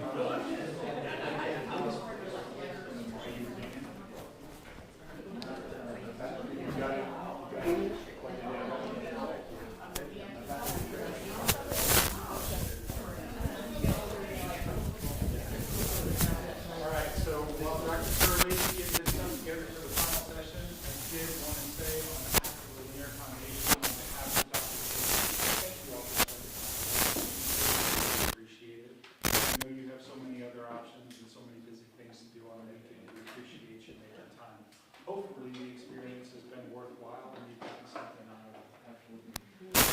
So the reflection is, for those of you who are interested in getting involved, we have spent a fair amount of time giving you a lot of information about whether or not the Reformation was a good idea. Hopefully you all are starting to come to a conclusion, but if you have questions or you have things that you want to frame up to try to help that discussion, think of those questions now while you have access to Dr. Turley, and make sure we get those out. So keep that in mind. To submit the essay, we're going to submit those essays hopefully in Moodle. If you can't figure Moodle out or it's just too frustrating, you're welcome to send them the certificate at linearlibrary.org. Okay, so 2 ways that you can submit your essays. For those of you who have Dr. Cape's email address, if you email it directly to Dr. Capes, it will never be found. So true story. If you want to facilitate the process, by all means, certificate at linearlibrary.org. I encourage you to submit it in Moodle. It is a fairly simple process. If you do not, how many people who do not feel comfortable or do not know how to submit in Moodle? Would it help to put some instructions out on the website about how to submit an essay in Moodle? Okay, I will take that as a to-do. Email it, but I want you to go to Moodle to find it.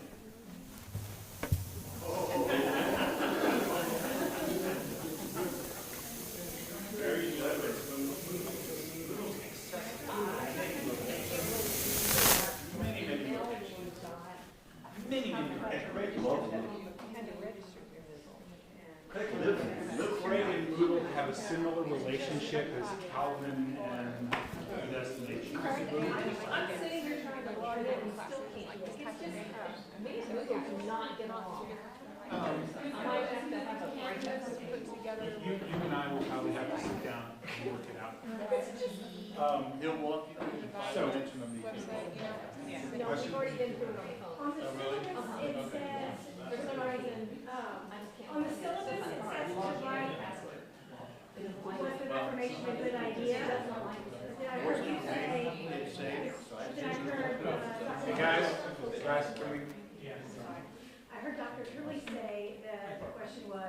the Reformation have to happen this way? No, go with what I wrote in the syllabus. Okay. It's an extremely reductionist way to put it. Like, oh, was it a good idea or not? It's it's intentionally reductionistic because you got like 2 pages to write it. So, Okay. but it's just a reflection. And to be completely honest, if something else has really grabbed your attention and you would rather write me an essay about that, something that's been meaningful, it's fine. I'm super flexible. I don't have to give you a grade anyway. So, A yeah. couple of things about the reflective essay. I haven't met many of you. I'd like to meet all of you. I haven't met many of you, but some of you are overachievers. Some of you feel the need to express every thought that you've had about the Reformation. Part of the reflective essay is to get you to condense that into 2 pages. Okay, so that is a part of the challenge of the reflective essay. Carefully script your topic. You're not going to be getting an A, B, C, D grade. It will be marked, so I think Dr. Turtle has given you a lot of flexibility in how you want to approach the question.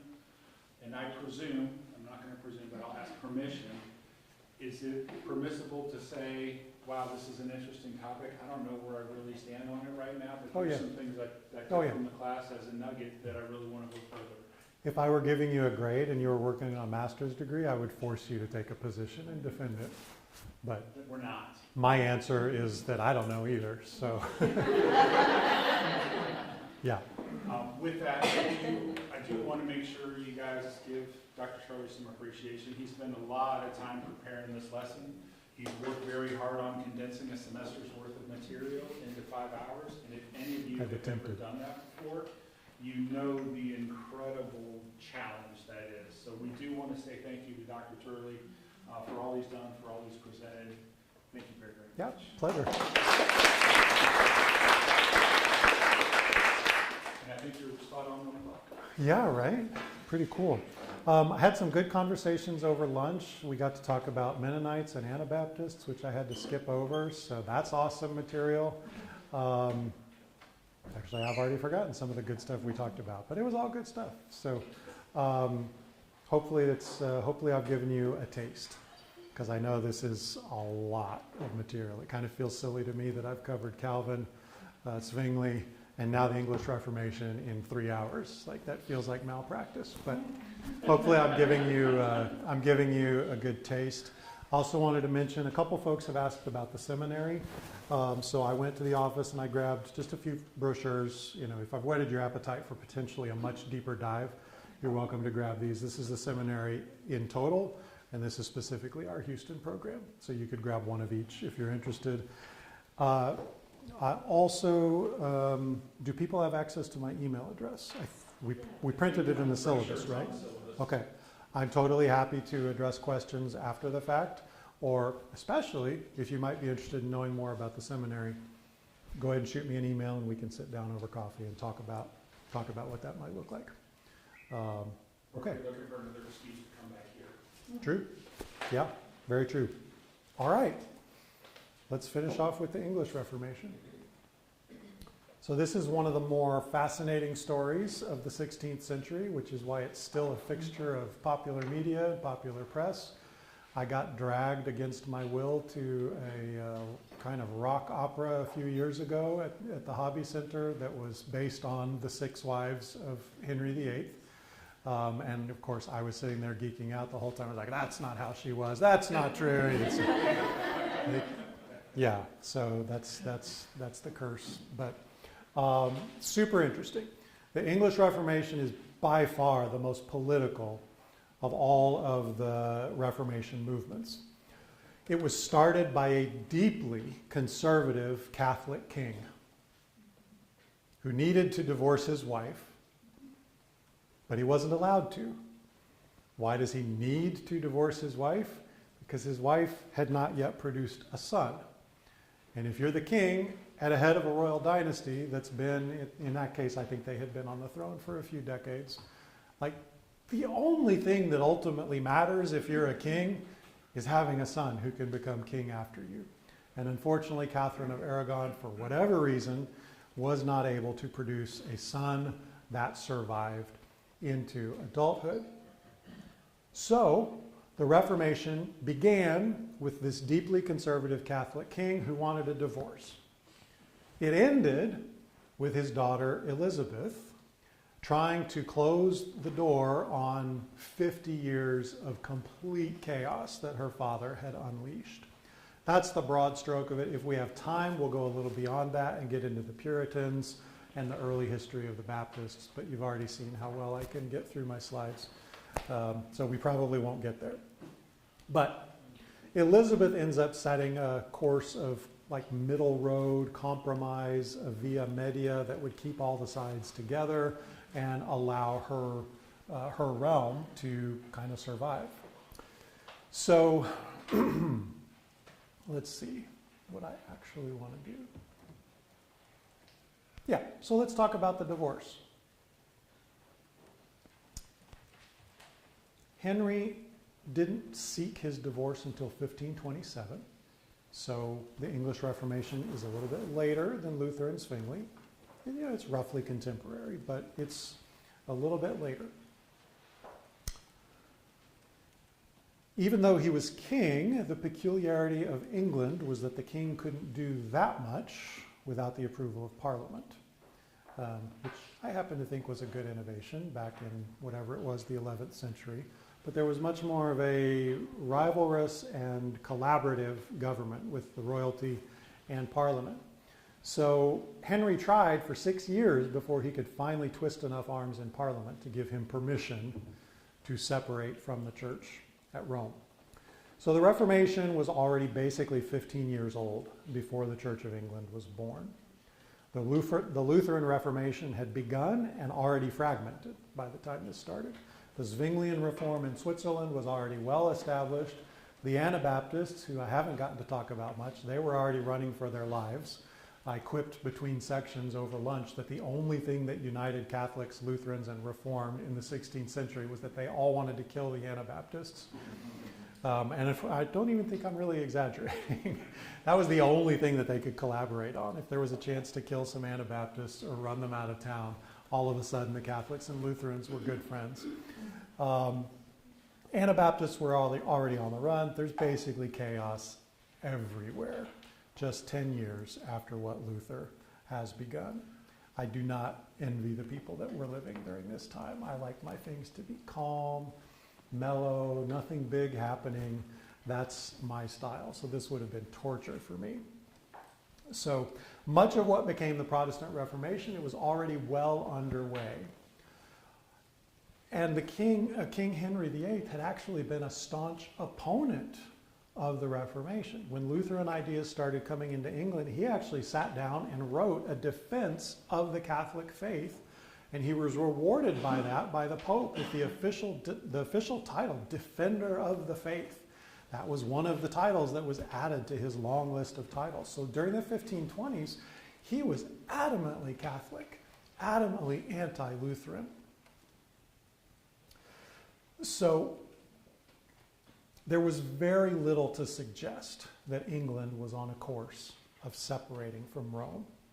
And yet, besides his need for a male heir, besides his need for a divorce, there were also Lutheran ideas starting to make their way into England. Priests and theologians and scholars in England eagerly studied and promoted some of the Lutheran ideas, not necessarily because they believed them, but if you're scholarly in orientation, you just want to read whatever the new thing is. So they wanted to hear about this, at very least, interesting and fascinating thing that was going on in the continent. Perhaps most important in the early stages of Reformation thought making its way into England was the Tyndale New Testament. Oh, I thought I turned off the timings. That's too bad. So William Tyndale had translated the New Testament into English, published it in 1525. He had to translate it in exile because this was not a welcome development in England. I believe that they published it on the continent as well and then had to smuggle Tyndale New Testaments into England because translation work and vernacular scriptures was actively persecuted in England during the 1520s, which again would say There's no way this country is going to become Protestant. But the limited number of English New Testaments that made their way into England ended up spreading some enthusiasm for reform. People were starting to hear what was going on. People were curious about it. In addition, there's this group called the Lollards, Lollards. I didn't put it up here. This is a group that initially had followed John Wycliffe in the 14th century. Wycliffe is the first one that attempts to put the Bible in English. He is definitely a Reformation voice 150 years before the Reformation, and he was killed for it. He killed for it, or did he? Yeah, he was killed for it. He was also doing all of his work during the bubonic plague, so I had to remind myself, did he actually die of plague, or did they kill him? They killed him. Later on, they actually dug up his bones to burn them because he wasn't sufficiently punished in eternity. They had to dig him up and burn him. So Wycliffe is not at all popular, but those who followed him, those who followed Wycliffe in the 14th century, they kind of became a very informal underground church dedicated to what would become Protestant ideas. Well, as soon as these Lutheran ideas start making their way into England, the Lollards actually come up for air, and they start advocating for these Reformation ideas. So you've got a few areas of ferment that were leaning toward the Reformation in addition to King Henry's problem of not being able to create an heir. So, a summary to set the stage. Official England was horrified by the Reformation, led by King Henry VIII. But Protestant ideas were spreading with Lutheran literature and Tyndale's New Testament. Now, a question that scholars of the English Reformation argue about to this day is, would these other factors, would the Lutheran ideas, Lutheran pamphlets, Tyndale's New Testament, the emergence of the Lollards, would those factors have been enough to start a Protestant Reformation, if not for the King's great matter? That's the kind of thing that English historians get paid to sit around and argue about. It's not actually that important. It's just an interesting counterfactual to work through. But all of this story underscores what I said at the very beginning last night, Hillerbrand's political thesis. Nowhere did religious change occur against the will of the ruler. You can't find any example. Until the ruler said it was okay, the Reformation didn't take hold. And that's what ends up happening here. Once Henry gets his divorce, or rather leaves the church so he can get his divorce, now he's more open-minded about Protestant ideas. So I take the English Reformation as, it switched on me, as a very strong piece of evidence for Hillerbrand's political thesis. Okay? All right, so the King's great matter. Let's turn toward King Henry VIII and take a look at the political course of the Reformation, and then later we can talk about some of the theological ideas. So what made I've already explained this, I don't have to go through the whole thing. He needed a son, and he was willing to split from the church and declare himself to be the head of a newly independent Church of England so that he could permit himself to get a divorce and marry someone who might be able to give him a son. So strictly dynastic politics leading to this. He did have a surviving child, but she was a very, very Catholic girl. And on both fronts, he was not excited about her becoming the queen after him. He insisted that he wanted to have a son. Now, eventually, Mary does become queen, just like her sister Elizabeth, and that's another story that we'll talk about in a few minutes. But he absolutely was insistent that he needed a son, and he was willing to break up the church to do it. So divorce is, of course, forbidden by the church. To this day, it's forbidden in the Catholic Church. So, according to the Catholic Church, any children produced by Henry's 2nd through 6th marriages would have been illegitimate. And by being illegitimate, they're not allowed to take the throne. So he's got that problem to deal with as well. So the only way that he can get his divorce would be an annulment, which I talked about briefly last night. But an annulment was extremely unlikely because the king had to go to the Pope for permission to marry Catherine in the first place. because Catherine was originally married to Henry's brother. And you can't marry the brother of your deceased husband because that was considered to be incestuous. So Henry, in order to marry Catherine, had to go to the Pope and say, can I please have permission to marry this woman? So then when the next Pope is in the throne, he can't exactly go back and say, never mind, I didn't mean it, because the next Pope is going to say, I think you pretty much meant it because you went through so much trouble to get permission to marry. So he didn't think there was any way that he was going to get his annulment. They were never able to convince the Pope to grant that annulment. Partly that may have been because Clement VII didn't believe in divorce. Surely that was part of it. But another interesting angle, and something that we get from looking at the overall context, is at exactly this time in 1527, when Henry is trying to get his divorce, where is the Pope? The Pope was literally encircled and besieged in a castle by the military forces of Spain. So Emperor Charles V is the niece of Catherine of Aragon, is the niece of Henry's wife. Henry is going to the Pope, who is currently imprisoned by Catherine's nephew, and he's saying, please let me ditch your mom, or please let me ditch your aunt. The Pope is in the worst hard place. Like, what in the world can he possibly do? If he grants the divorce, he's going to get killed by the emperor. If he doesn't grant the divorce, he's going to lose England. So, horrific dilemma for this poor Pope. So he just kind of pauses. Clement is very much a procrastinator, and he just doesn't make a decision. He just waits and waits and waits, and Henry has to figure out, okay, how am I going to influence this guy? So it took 6 years for Henry to finally get his way. But eventually,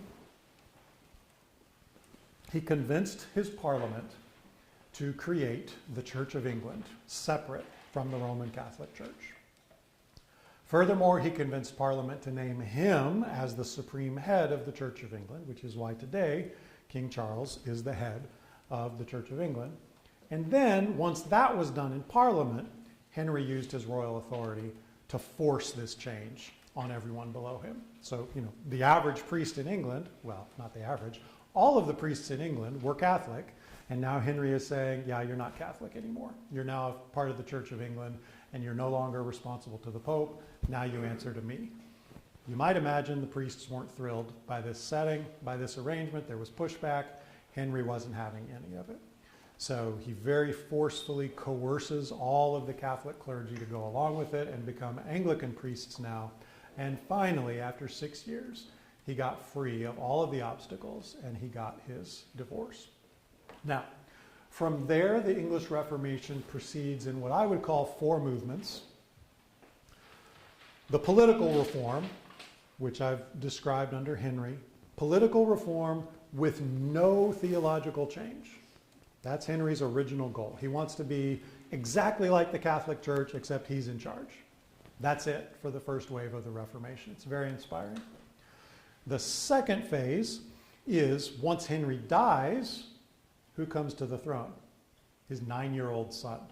He finally got his son, but he dies when the son, King Edward, is only 9 years old. Now, you might imagine a 9-year-old king is not particularly well prepared for the rigors of the job. So what happens then is well, I shouldn't be giving all the details. Let's say Edward was impressionable.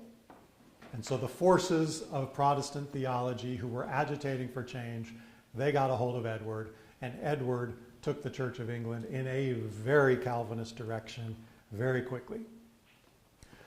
Unfortunately, he only survived 6 years. He died when he was 15, before he ever really became king. You don't actually have authority until you're 18. But he dies as a teenager, and then big sister Mary comes back. So she's the daughter of the first wife. She has been declared illegitimate when the divorce happened. She's upset. We'll say she's upset. She's upset that her mother had to live in exile. She's upset by all of it. So she comes back when Edward dies. She asserts her place on the throne as the queen. And then for like 6 years after that, during her reign, she very forcefully reimposes Catholicism on all of these people who have just had Calvinism imposed on them after having this new thing called Anglicanism imposed on them. And then Mary doesn't survive very long. And there's a long debate among English church historians of whether she was struck dead by God or whether she just happened to die. If you're a Protestant Episcopalian of a certain variety, you're like, yeah, God killed her because she was trying to make us be Catholic again. So another one of the debates that scholars like to sit around and talk about. So then finally under Elizabeth, the fourth movement is the peacemaking, compromise movement toward a moderate Calvinism under Queen Elizabeth. And the way she does this, and this is still, well, until recently at least, this was the way that the Church of England, the Episcopal Church, were built. If you are willing to follow the Book of Common Prayer, if you are willing to be united in the liturgy of the church, you pretty much believe whatever you want. They wouldn't have put it in quite those terms, but the way that Elizabeth found peace in the church was basically to say, as long as you're willing to come on Sunday and do these motions, you can believe what you want.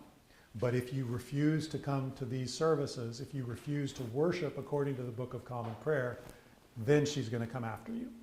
Okay, so that's how Elizabeth sought to fix the problem. And until very recently, that was the case in the Episcopal Church. You'd have parishes in the Episcopal Church with like really fundamentalist people and really flaming liberal people, but they could come to the altar together, take the sacrament, and have fellowship together. It didn't work out that way in the long run, which we'll get to. Okay, so there's a lot of repetition in this. So I've mentioned that Henry's break from Rome in Movement 1, really there was almost no theological change, almost no liturgical change. Henry published a piece called the 6 Articles of the Church of England in 1539. If you were to read them, which I would make you read in class, but if you were to read them, they are exactly Catholic theology. There's no change whatsoever. These are the 6 Articles. He insists on transubstantiation, which is as Catholic as it gets. He insists that the Eucharist only be given in one kind, so he was rebelling against the people who had started to give the wine to the people. This was a big deal, even if it doesn't seem like it to us today. He doubled down on clerical celibacy and just absolutely trashed the Lutherans for like rescuing nuns from the convents and marrying them off to Lutheran leaders, because that's kind of how that went. So he doubles down on clerical celibacy. He doubles down on vows of chastity. Like if you've taken a vow as a monk, you're going to stay a monk and you're going to keep those vows. So he was against anyone leaving the monasteries. He supported what they called private masses, which it doesn't matter that much, but wealthy families could just pay a priest to say mass, even if no one was there. And it was considered to be like, let's say this mass in honor of my dead grandma so that she can be blessed in purgatory. The Lutherans, the Protestants naturally felt, no, that's kind of dumb. That's just kind of mechanical, mechanistic, ritualistic, so they had gotten rid of it. Henry doubles down on it. And then confession, oral confession in front of a priest. He doubled down on that, whereas Protestants had begun to say, no, confession is none of the priest's business. It's just between you and God. We don't need the church to be between us and God. So the point is, Henry's theological treatise before the Reformation earned him the title Defender of the Faith from the Pope. His theological document after the Reformation was basically unchanged. He was Catholic through and through, other than that he didn't want the Pope to tell him what to do. So that's movement 1. Movement 2, Henry dies after only 13 years of the Church of England. His son Henry VI his son Edward becomes King Edward VI at age 9. And it's one of the ironies of it. King Henry had handpicked the supervisors who were going to really govern the realm while Edward was in his minority growing up. What Henry didn't realize was that all of those regents were pretty strong Calvinists. So they bring Edward along, they start installing Calvinist theology in the church, and they produce a document called 42 Articles. So you can imagine it's already a lot more detailed than Henry's 6 Articles, So they produce a pretty hardcore Calvinist, you know what? I shouldn't be saying Calvinist because Calvin wasn't really doing his thing yet. A very hardcore Reformed Zwinglian kind of document. He dies when he's 15, Mary becomes queen, and violently reverses everything. It kind of reminds me of all the executive orders that go out now whenever a president gets into office, because that's the only way we can get anything done anymore. So the president puts out executive orders, the next guy reverses them, and back and forth we go. It reminds me a little bit of that. Whenever there's a new monarch, everything has to change. Mary dies after only 5 years. I'm not getting too much into it, but she has the very unflattering moniker of Bloody Mary. If you've ever needed morning alcohol, you'll know all about a Bloody Mary. And that's because she ended up executing a lot of the people who pushed back against her. She was going to turn the country Catholic no matter what. If you stood in her way, she was going to kill you. She didn't actually kill as many people as Bloody Mary would imply, but she killed a lot of people. In fact, yeah, there are statues in Oxford about this, like the places that, Cranmer maybe? Anyhow, when I went to Oxford, I hadn't even gone to seminary yet. I definitely hadn't studied the English Reformation. I was like, ooh, look at the nice statues. Why did they burn people to death here? You know, because they've got all these monuments, like, oh, here, this happened, and I didn't know any of it, and what a waste, because I just wandered around looking at the old buildings and statues and didn't know what anything meant. But I won't go into all the details of Bloody Mary, because the fourth movement is what I think is most important, maybe a little bit most inspiring. So by the time Mary dies, imagine just how exhausted the English people had become. Since, let's see, 1534, so it had been 24 years since Henry separated from Rome. In 24 years, they had gone from being Catholic to Anglo-Catholic to really super duper Reformed, back to really, really Catholic, and now another queen. What's going to happen? What are we going to do? So the people have been through at least 3 full changes of religion imposed upon them from above, and now the ascent of Queen Elizabeth was going to bring a 4th change. So I like to imagine the people kind of just getting exasperated and throwing up their hands and saying, enough. Somebody just make a decision, stick with it, and we're with you. I think there's pretty decent evidence that that was the mood of the people. I don't think most average English people cared at all at this point. It was just, let's please pick something. So, fortunately, if you're Anglican, not so fortunately if you're Puritan, Elizabeth ends up being the queen for decades. So the changes that she puts in place actually lasted and became the foundation for 500 years, 450 years of Anglican history. So her main policy direction was compromise. Don't give anybody their full satisfaction, but give a little bit of satisfaction to everybody. You know, typical political arrangement. Like, where can I get these people in the middle and get them to stop punching each other? And that's what she went for. So Elizabeth was not hardcore in any of her religious beliefs. She just wanted them to stop fighting. She was not a partisan. She was the queen of a people who were just weary of drastic changes and all of the upheaval. So this is what she settles on. The Elizabethan compromise is what it comes down to us as in the history books. So, some key features of the Elizabethan settlement. It preserves the apostolic succession of bishops, which, if you're into bishops, that's really, really important, because the reason that bishops are thought to have their authority is not because anyone today ordained them, but because the authority of Jesus himself has been handed down in unbroken succession from bishop to bishop to bishop until today.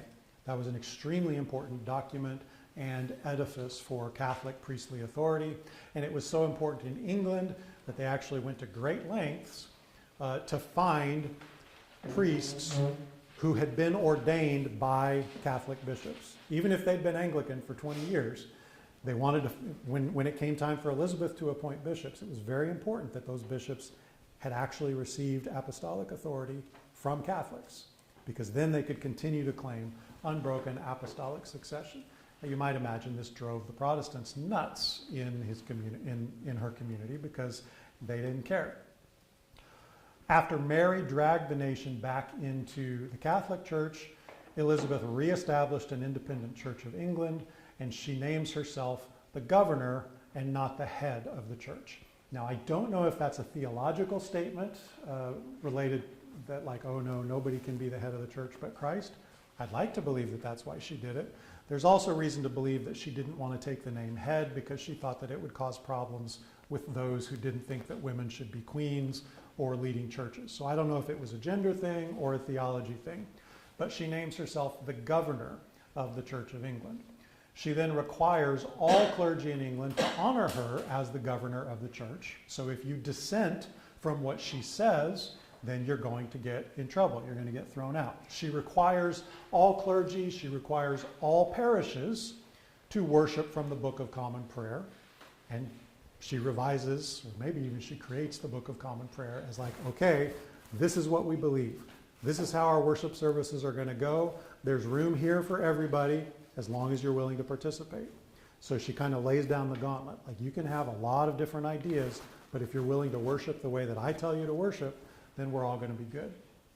She issues a document called the 39 Articles, which is a revision of Edward's 42 Articles, and thank me for not making you read all of these, because they get a little bit monotonous. Those 39 Articles remained the theological foundation of Anglican theology for literally centuries afterwards. So again, her long reign of many decades allowed her to really plant roots for her reform. These 39 Articles are still clearly influenced by Calvin's Reformed theology, but she rounds off some of the hard edges in order to make room for those who don't feel like they're Calvinists but still want to be part of the church, because again, she is seeking to find a way to include as many people as possible. So the Elizabethan compromise is intentionally minimalist. Anyone who's willing to honor the monarch and the common liturgy are granted great latitude as far as their specific beliefs. Okay? That seemed relatively clear what she was going for. I actually think this was her genius. I know some folks, people who are very strident in their theology would say, she's a compromiser, she stinks, that's horrible. But they're more on the radical side. But I've been in plenty of situations of church conflict where it seems like a pretty good idea, actually. Let's figure out a way to treat one another like Jesus would treat you. Let's figure out a way to work this out. I was talking over lunch that I'm always kind of conciliatory. I want to build consensus. I want to make things happen slowly as they need to. But I intentionally aligned myself with a pastor in Houston who is, hit the ground running, we're following my vision, everybody come along or get out. I mean, that's a caricature of how I would describe my pastor and my church, but I feel that I need that, because if you're in a church where everybody's just trying to build consensus, kind of nothing happens. Nobody gets anything done. If you're in a church where the pastor is too authoritarian, then everybody leaves.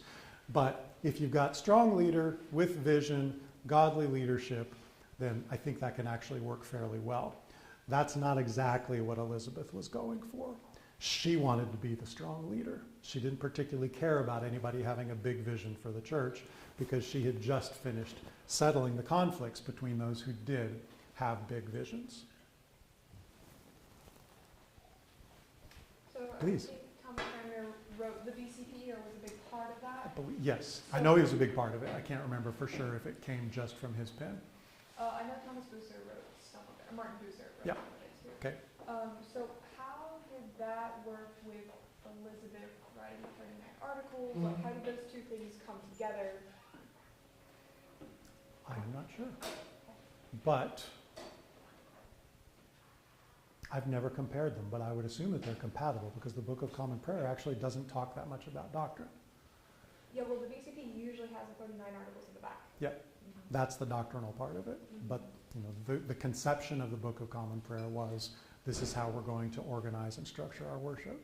Yeah, it's a good question. I haven't done the comparison, but it would be worthwhile. Maybe there's even a paper there someday. Okay, now, everybody lives happily ever after, right? Elizabeth brings compromise and everybody goes and worships together in peace. Not so much.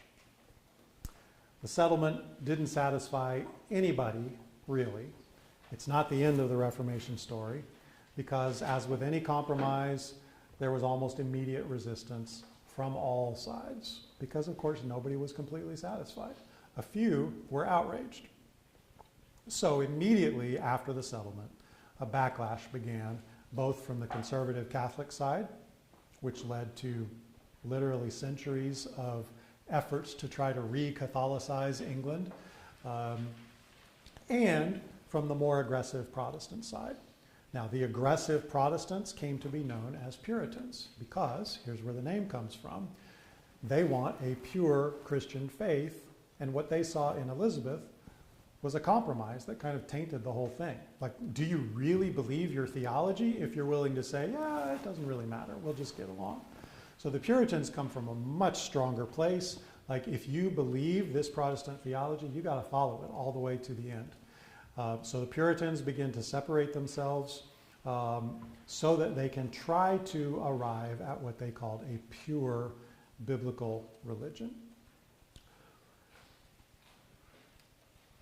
Right after the settlement, the Catholics were pretty shy. They were pretty defeated because Elizabeth had been so forceful in reversing what her sister Mary had done. It seems that most people, even if they were oriented toward Catholic theology, were willing to go along with whatever the Queen decided, which speaks in favor of her compromise because it created space for people from across the spectrum. But among the bishops, archbishops, even there were some English cardinals at the time, they went nuts and actively opposed the Elizabethan compromise. But even with their support, records suggest that there were only a couple hundred Catholic priests who remained in England and remained loyal to Rome. So the strongest Catholic resistance came from those who had fled. They fled from Edward, they fled from Elizabeth. They were the ones who actively tried to undermine the Church of England. Okay. Questions to this point so I can catch my breath? We're doing all right? Okay. Here's an excursus. Anybody watch the Narnia movies? There were 3 of them, right? Yeah. Okay. Prince Caspian.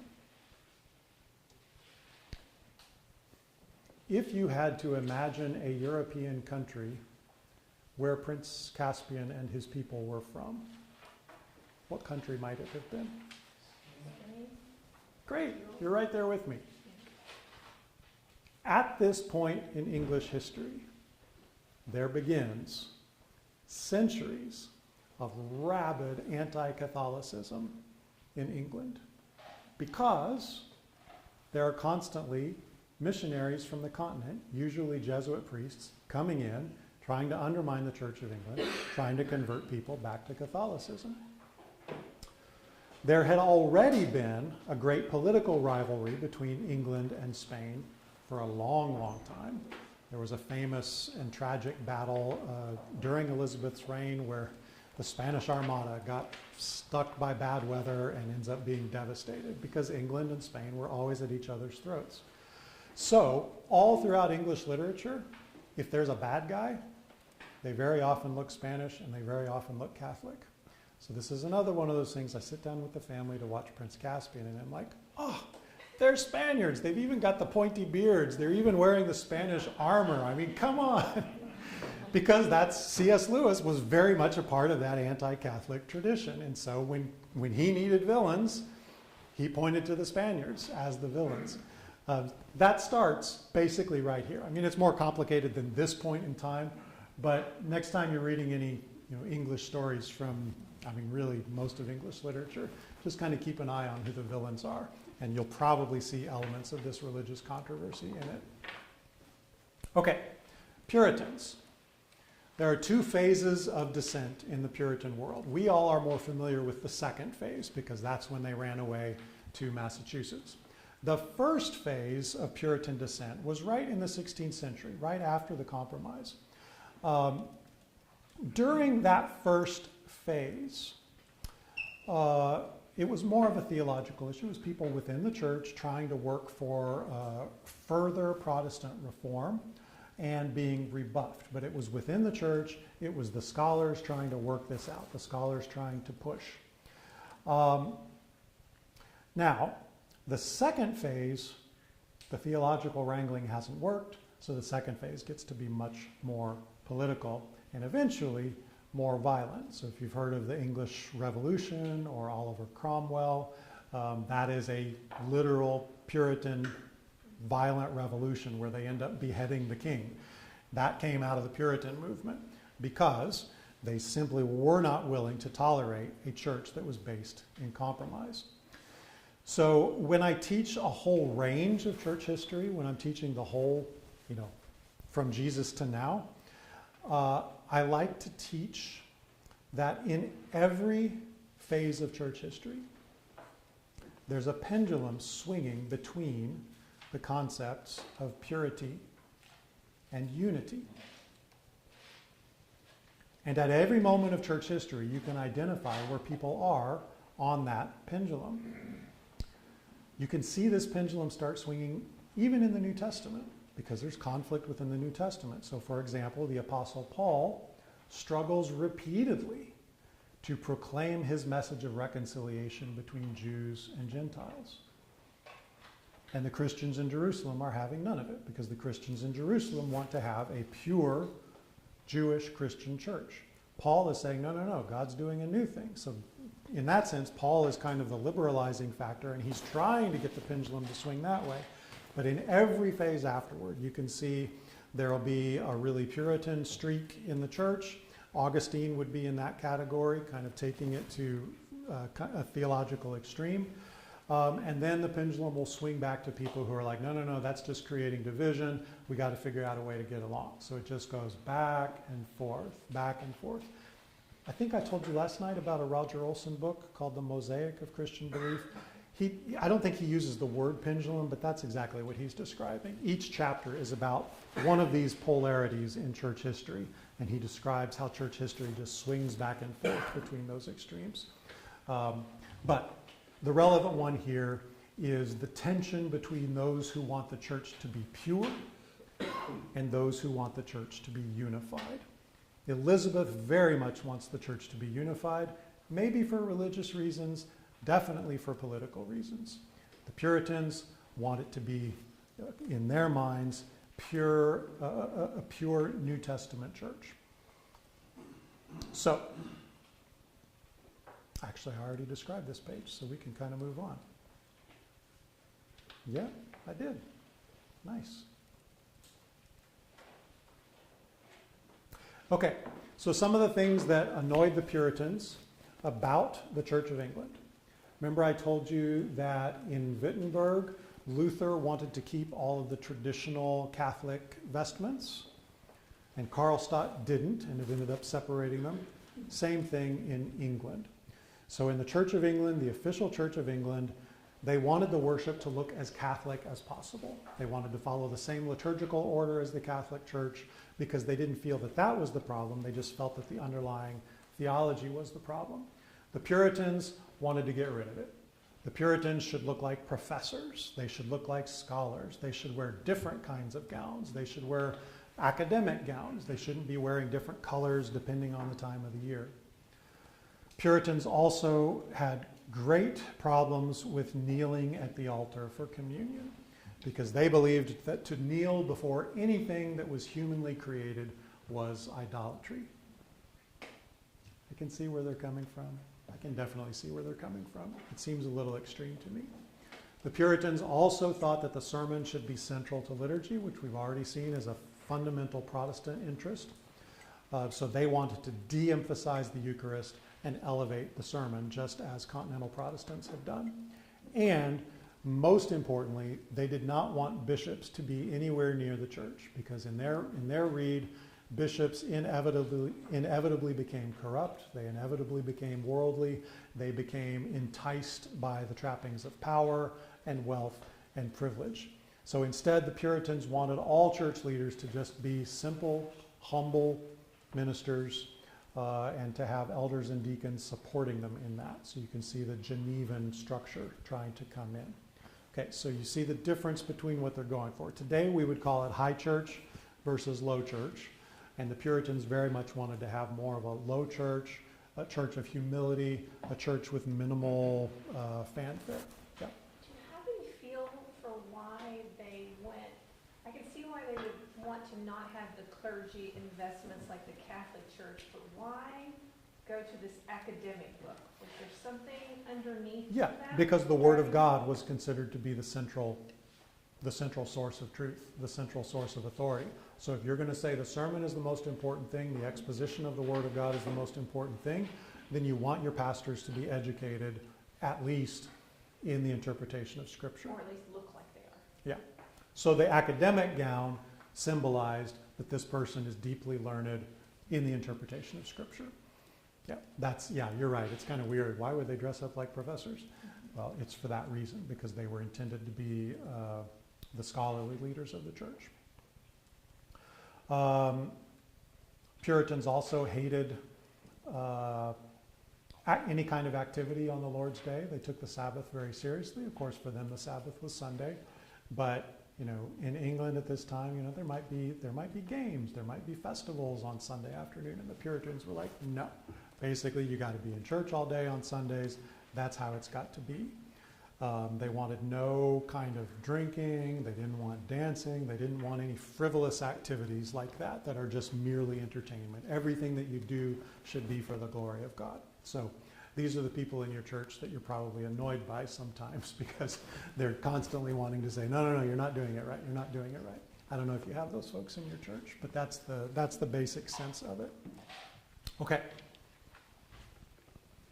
So the Puritans wanted to turn England into Geneva. John Calvin had discovered the true way to organize a Christian church and a Christian commonwealth. That's what the Puritans wanted. Now, yeah, go ahead. I hope this is a quick question, but it probably isn't. Just call it a quick question. There seems to be in the Reform movement a return to the centrality of the Eucharist. They wouldn't call it the Eucharist, they would say Lord's Supper, but very common nowadays that we do the Lord's Supper every week, not once a quarter. Francis Chan even recently said that the sermon should not be the central part of the service, it should be the Lord's Supper. Yeah. And the church really got screwed up when we got away from that. Well, it happened a long time ago. What's your thought about frequency of the Lord's Supper and what is I'd say true centrality, but Yeah. I mean, my answer to any question like that is, it depends. I had this exact conversation last night with one of our classmates. My church is a Baptist-ish, Baptist-adjacent congregation that has the Eucharist every week, and it's amazing. Sometimes I'm thinking about where we're going to lunch, and I don't actually pay that much attention to the Eucharist. Other weeks, it's a transcendent experience. But by doing it every week, it gives us a chance for it to kind of sink in as a regular rhythm of renewing ourselves and receiving God's grace anew every week. That's great. Other churches do communion weekly, and the people are bored or distracted, and it doesn't mean anything for most of them. So that's not the way to go about it. I've known churches that do it quarterly, and they build up the Lord's Supper with great reverence. Great. That's amazing.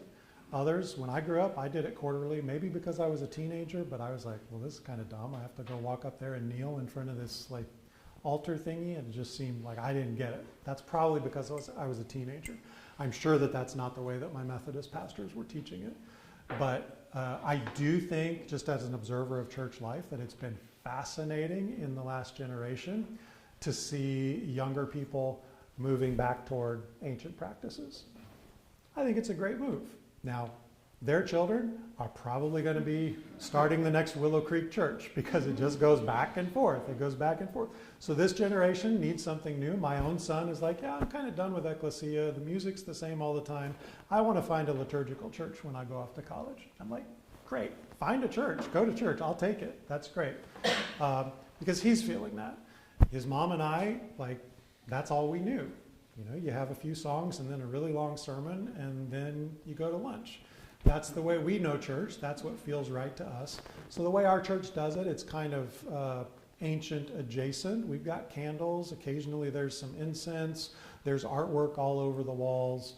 We got really long sermons.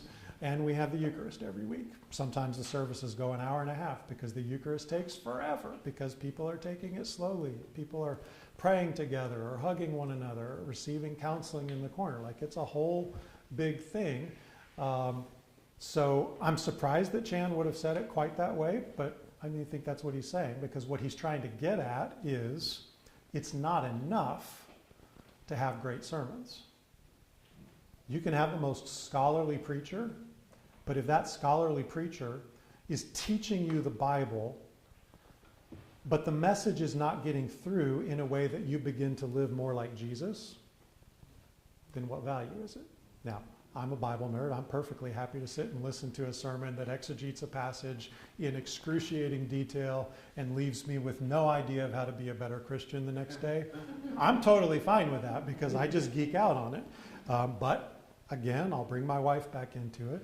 She just doesn't care. Like, the purpose of interpreting a passage is to get a word of God to you in your condition today, what you're struggling about and what God is calling you to do. If you don't come out of a sermon with a deep transcendent experience with Jesus, then it didn't land. We're totally different. We're like oil and water when it comes to our spirituality. So I think that that's probably where Chan is coming from, maybe. And I may have misquoted him. No. as a general. I wouldn't be at all surprised. Yeah, I said I was surprised. I take it back. Not at all surprised by that. It makes sense as I say it out loud, because he's speaking, I presume, to the movement of people who are realizing that there are ancient riches in the Christian tradition, that the Willow Creeks and the Crystal Cathedrals have just glossed all over it. And so my generation lost some stuff, and our kids are coming back to it. Cool, that's great. One thing that I do get a little bit annoyed about in my own congregation is that we're like liturgy light. And I hear Catholics just rip us for this sometimes, Protestants, especially as young Protestants start moving back toward more traditional ancient practices. None of them go all the way. So you'll have, let's talk about contemplative spirituality this week. But they're not going to go all the way and say, yeah, and you're going to do that under the authority of a bishop or whatever. We kind of, I feel like the current generation or just below me, as they rediscover ancient Christianity, it's kind of like a salad bar approach to it. Like, oh yeah, we really love to have icons in our church. Let's get some icons. Well, of course the icons aren't sacramental. Of course the icons don't actually have any power. Well, Orthodox Christians would say, well, then it's not an icon. It's just a picture on the wall. So we kind of pick and choose ancient practices that make us feel spiritual, that make us feel closer to God, but without adopting all of the underlying theology. So it's kind of a salad bar approach. I still think it's a fascinating and healthy movement in our churches. I wouldn't oppose it. I don't oppose it in my own church. It's not the answer for everybody. But yeah, that's what I think is going on. I've heard a lot of good sermons, like really, really good sermons that don't leave me with any sense of what Jesus is calling me to do today. And that's probably what Chan is speaking against. Yeah, it's a good question. I was willing to go along with it. But now, drum roll, the culmination of the whole time. Let's talk about Baptists for a few minutes. I've become much closer to my Baptist identity since I work for Baylor now. So I've been Baptist adjacent for many years. I'm like, actually, this is a pretty cool tradition. I'm pretty glad to be part of this. So the beginning, and this is going to be the end of our time together too. But at the close of the 16th century, I've described England as being torn apart by religious conflict. We've got an official Church of England that's under constant attack by Roman Catholics on one side and by Puritans on the other side. The Church of England had been reborn with the Elizabethan settlement because she undid the changes that her sister Mary had made. And that reestablished the English monarch as the governor of the church, and it merged a moderate Calvinist theology with Catholic forms of worship. That's basically the Church of England. Catholics rejected the theology of it. They thought they were just kind of playing church, which is what I'm describing a little bit with today's folks. We just kind of play church without the theology, or we play liturgical church without the theology. Puritans rejected the Catholic forms and wanted to push the theology of the Church of England farther. So you've got tug of war going on all over. So in this landscape, there were lots and lots of nuances and subdivisions among the dissenters. And I want to finish our time just talking about the earliest Baptists. As I'm sure you're aware, if you live in Texas, the Baptist tradition is kind of important in American church history, especially in the South. It's also a tremendous source of confusion because most Baptists have no idea where we came from or why we got to where we are, why we believe what we believe. So I want to just tell that story briefly and tease out some, very little, of what is different about the Baptist tradition. Okay. Anglicans, Catholics, Lutherans, hierarchical church structure. Calvinists and Presbyterians, horizontal church structure, basically. Baptists, neither. Each church should be in charge of itself because early Baptists were convinced that you could not have a hierarchical structure in a denomination without bringing in corruption and without bringing in coercion. Early Baptists believed that, well, hopefully all Baptists have believed that every individual person is individually responsible to God for their relationship with God. You're not going to be a Christian, you're not going to be saved because you're baptized in the correct church, you're not going to be saved because you believe the right things, you're only going to be saved if you make a personal, almost crisis-driven decision to give everything to Jesus. And then we dunk you in the water, just to put an exclamation point on it. It's very focused on the individual. It's so focused on the individual that sometimes I get a little uncomfortable about it because that's one reason why we're so successful in America, because nobody's supposed to tell anybody what to do, which, ta-da, that's exactly the American character.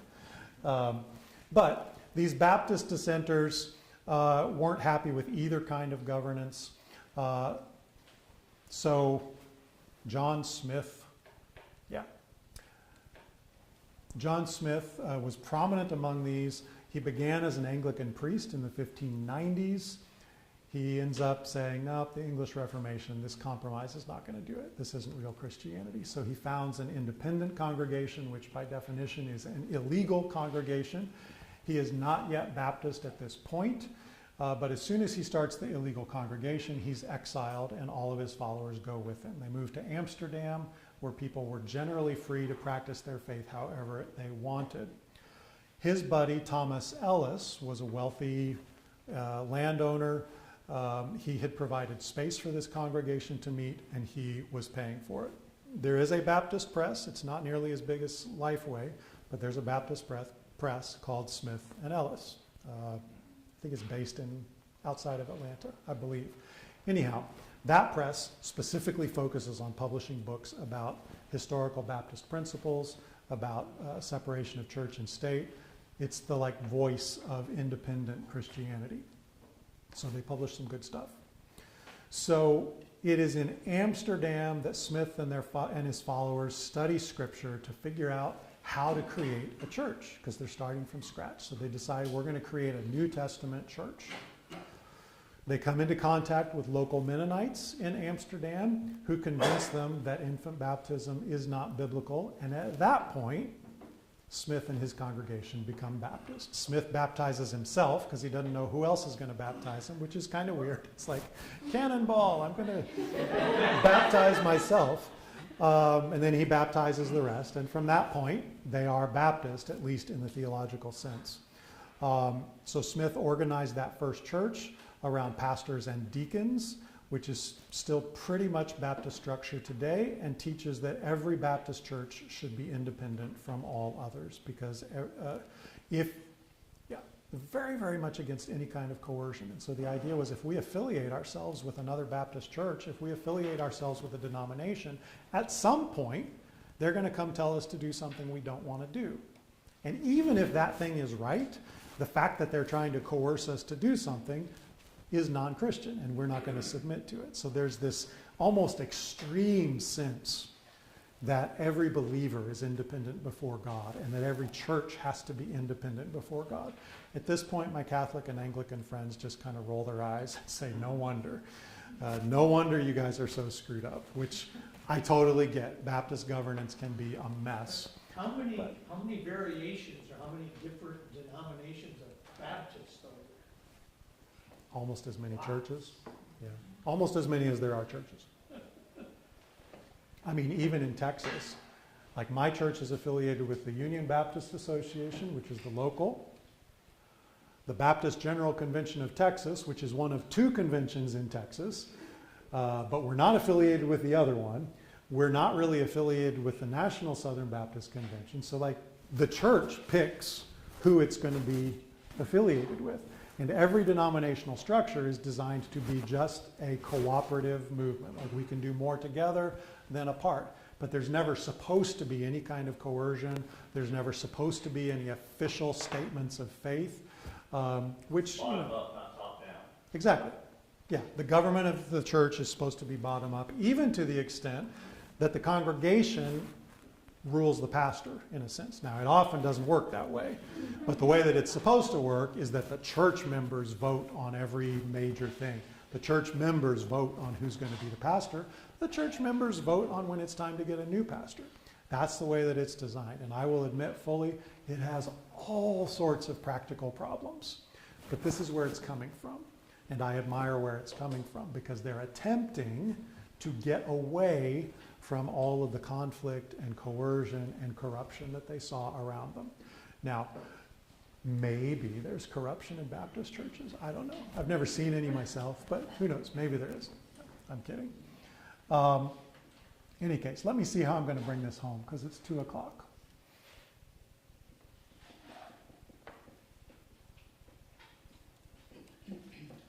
I'm going to stop there. I gave you an introduction to Baptists. That was my real goal this weekend. But the thing to walk away with, I asked you last night in our first session, what words come to mind when you think about the Reformation? I hope you've learned some new words to put on it. I've made the argument that authority is really one of the biggest words. Yes, the Reformation was about the Bible. Yes, the Reformation was about justification by faith. But ultimately, the Reformation would have gotten nowhere without attracting the support of people who had power and could allow that church to grow roots. It wouldn't have happened otherwise. I don't think that that undermines the success of the Reformation. I mean, every church situation relies on power to some extent. I just like to try to lead people a little bit away from the idea that, the Catholics are all about authority and everybody has to do what the Pope says. But we Protestants, we're biblical. That's a caricature at best. So I just wanted to complicate that a little bit for you. So I've suggested that the thesis of the class is to ask, was there another way? Did this go the way that it was supposed to go? Did this go the way that God designed it to go? Ultimately, what I've asked in the essay is, what do you think? What I've taught you in the last 5 hours of frantic lecturing, what do you think? Was this the best thing that we could have done? Was this a good idea? Was it a bad idea? And again, I don't know. Ask me tomorrow, I might say that we shouldn't have had a Reformation. We should have worked for slow reform from within. Ask me today, and I'd probably say, I'm really proud to be a Baptist. And you ask me another day, and I'd be like, maybe the Anglicans have a good point. I'm all over the place on this. It's one of the privileges of being in academia. I don't actually have to come down hard on any one direction, because my job is to make the students come up with something. So that's the question I'll leave you with, just to ponder a little bit. You're welcome to take a look at these books if you want more, if you want to learn more.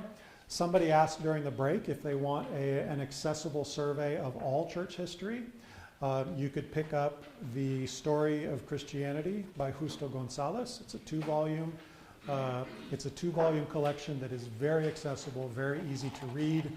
I don't use it in most of my classes. I prefer a book called History of the Global Christian Movement, it was supposed to be 3 volumes, but I think they decided not to write the 3rd volume.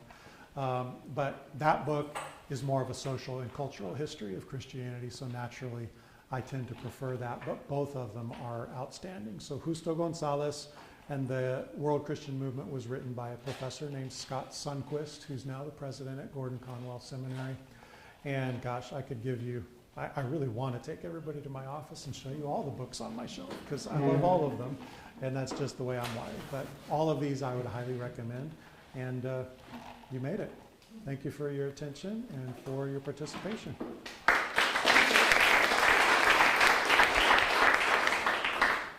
Those of you who are ready, a couple of things. One, we appreciate you coming. Thank you very much. It would be useful if when you leave campus. The library is not open, and the grounds are not free to roam. I will warn you ahead of time. The security guard is here and he is armed, so I really would suggest that you look for another opportunity to come back to campus. The library is open 9 to 5 Monday to Friday, Tuesdays late hours 9 to 9. So I encourage you, if you have an opportunity to come back, come see us. For those of you who are interested, who have questions about the certificate program, I'm more than happy to take those after. Please send an email to certificate@linearlibrary.org, and I'm more than happy to answer them that way. So if you prefer to talk to me face to face, awesome. If you prefer not to talk to me face to face, that works too. Thank you all so much for coming. We really appreciate your time.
My daughter is sitting there, and then I just sent her back to like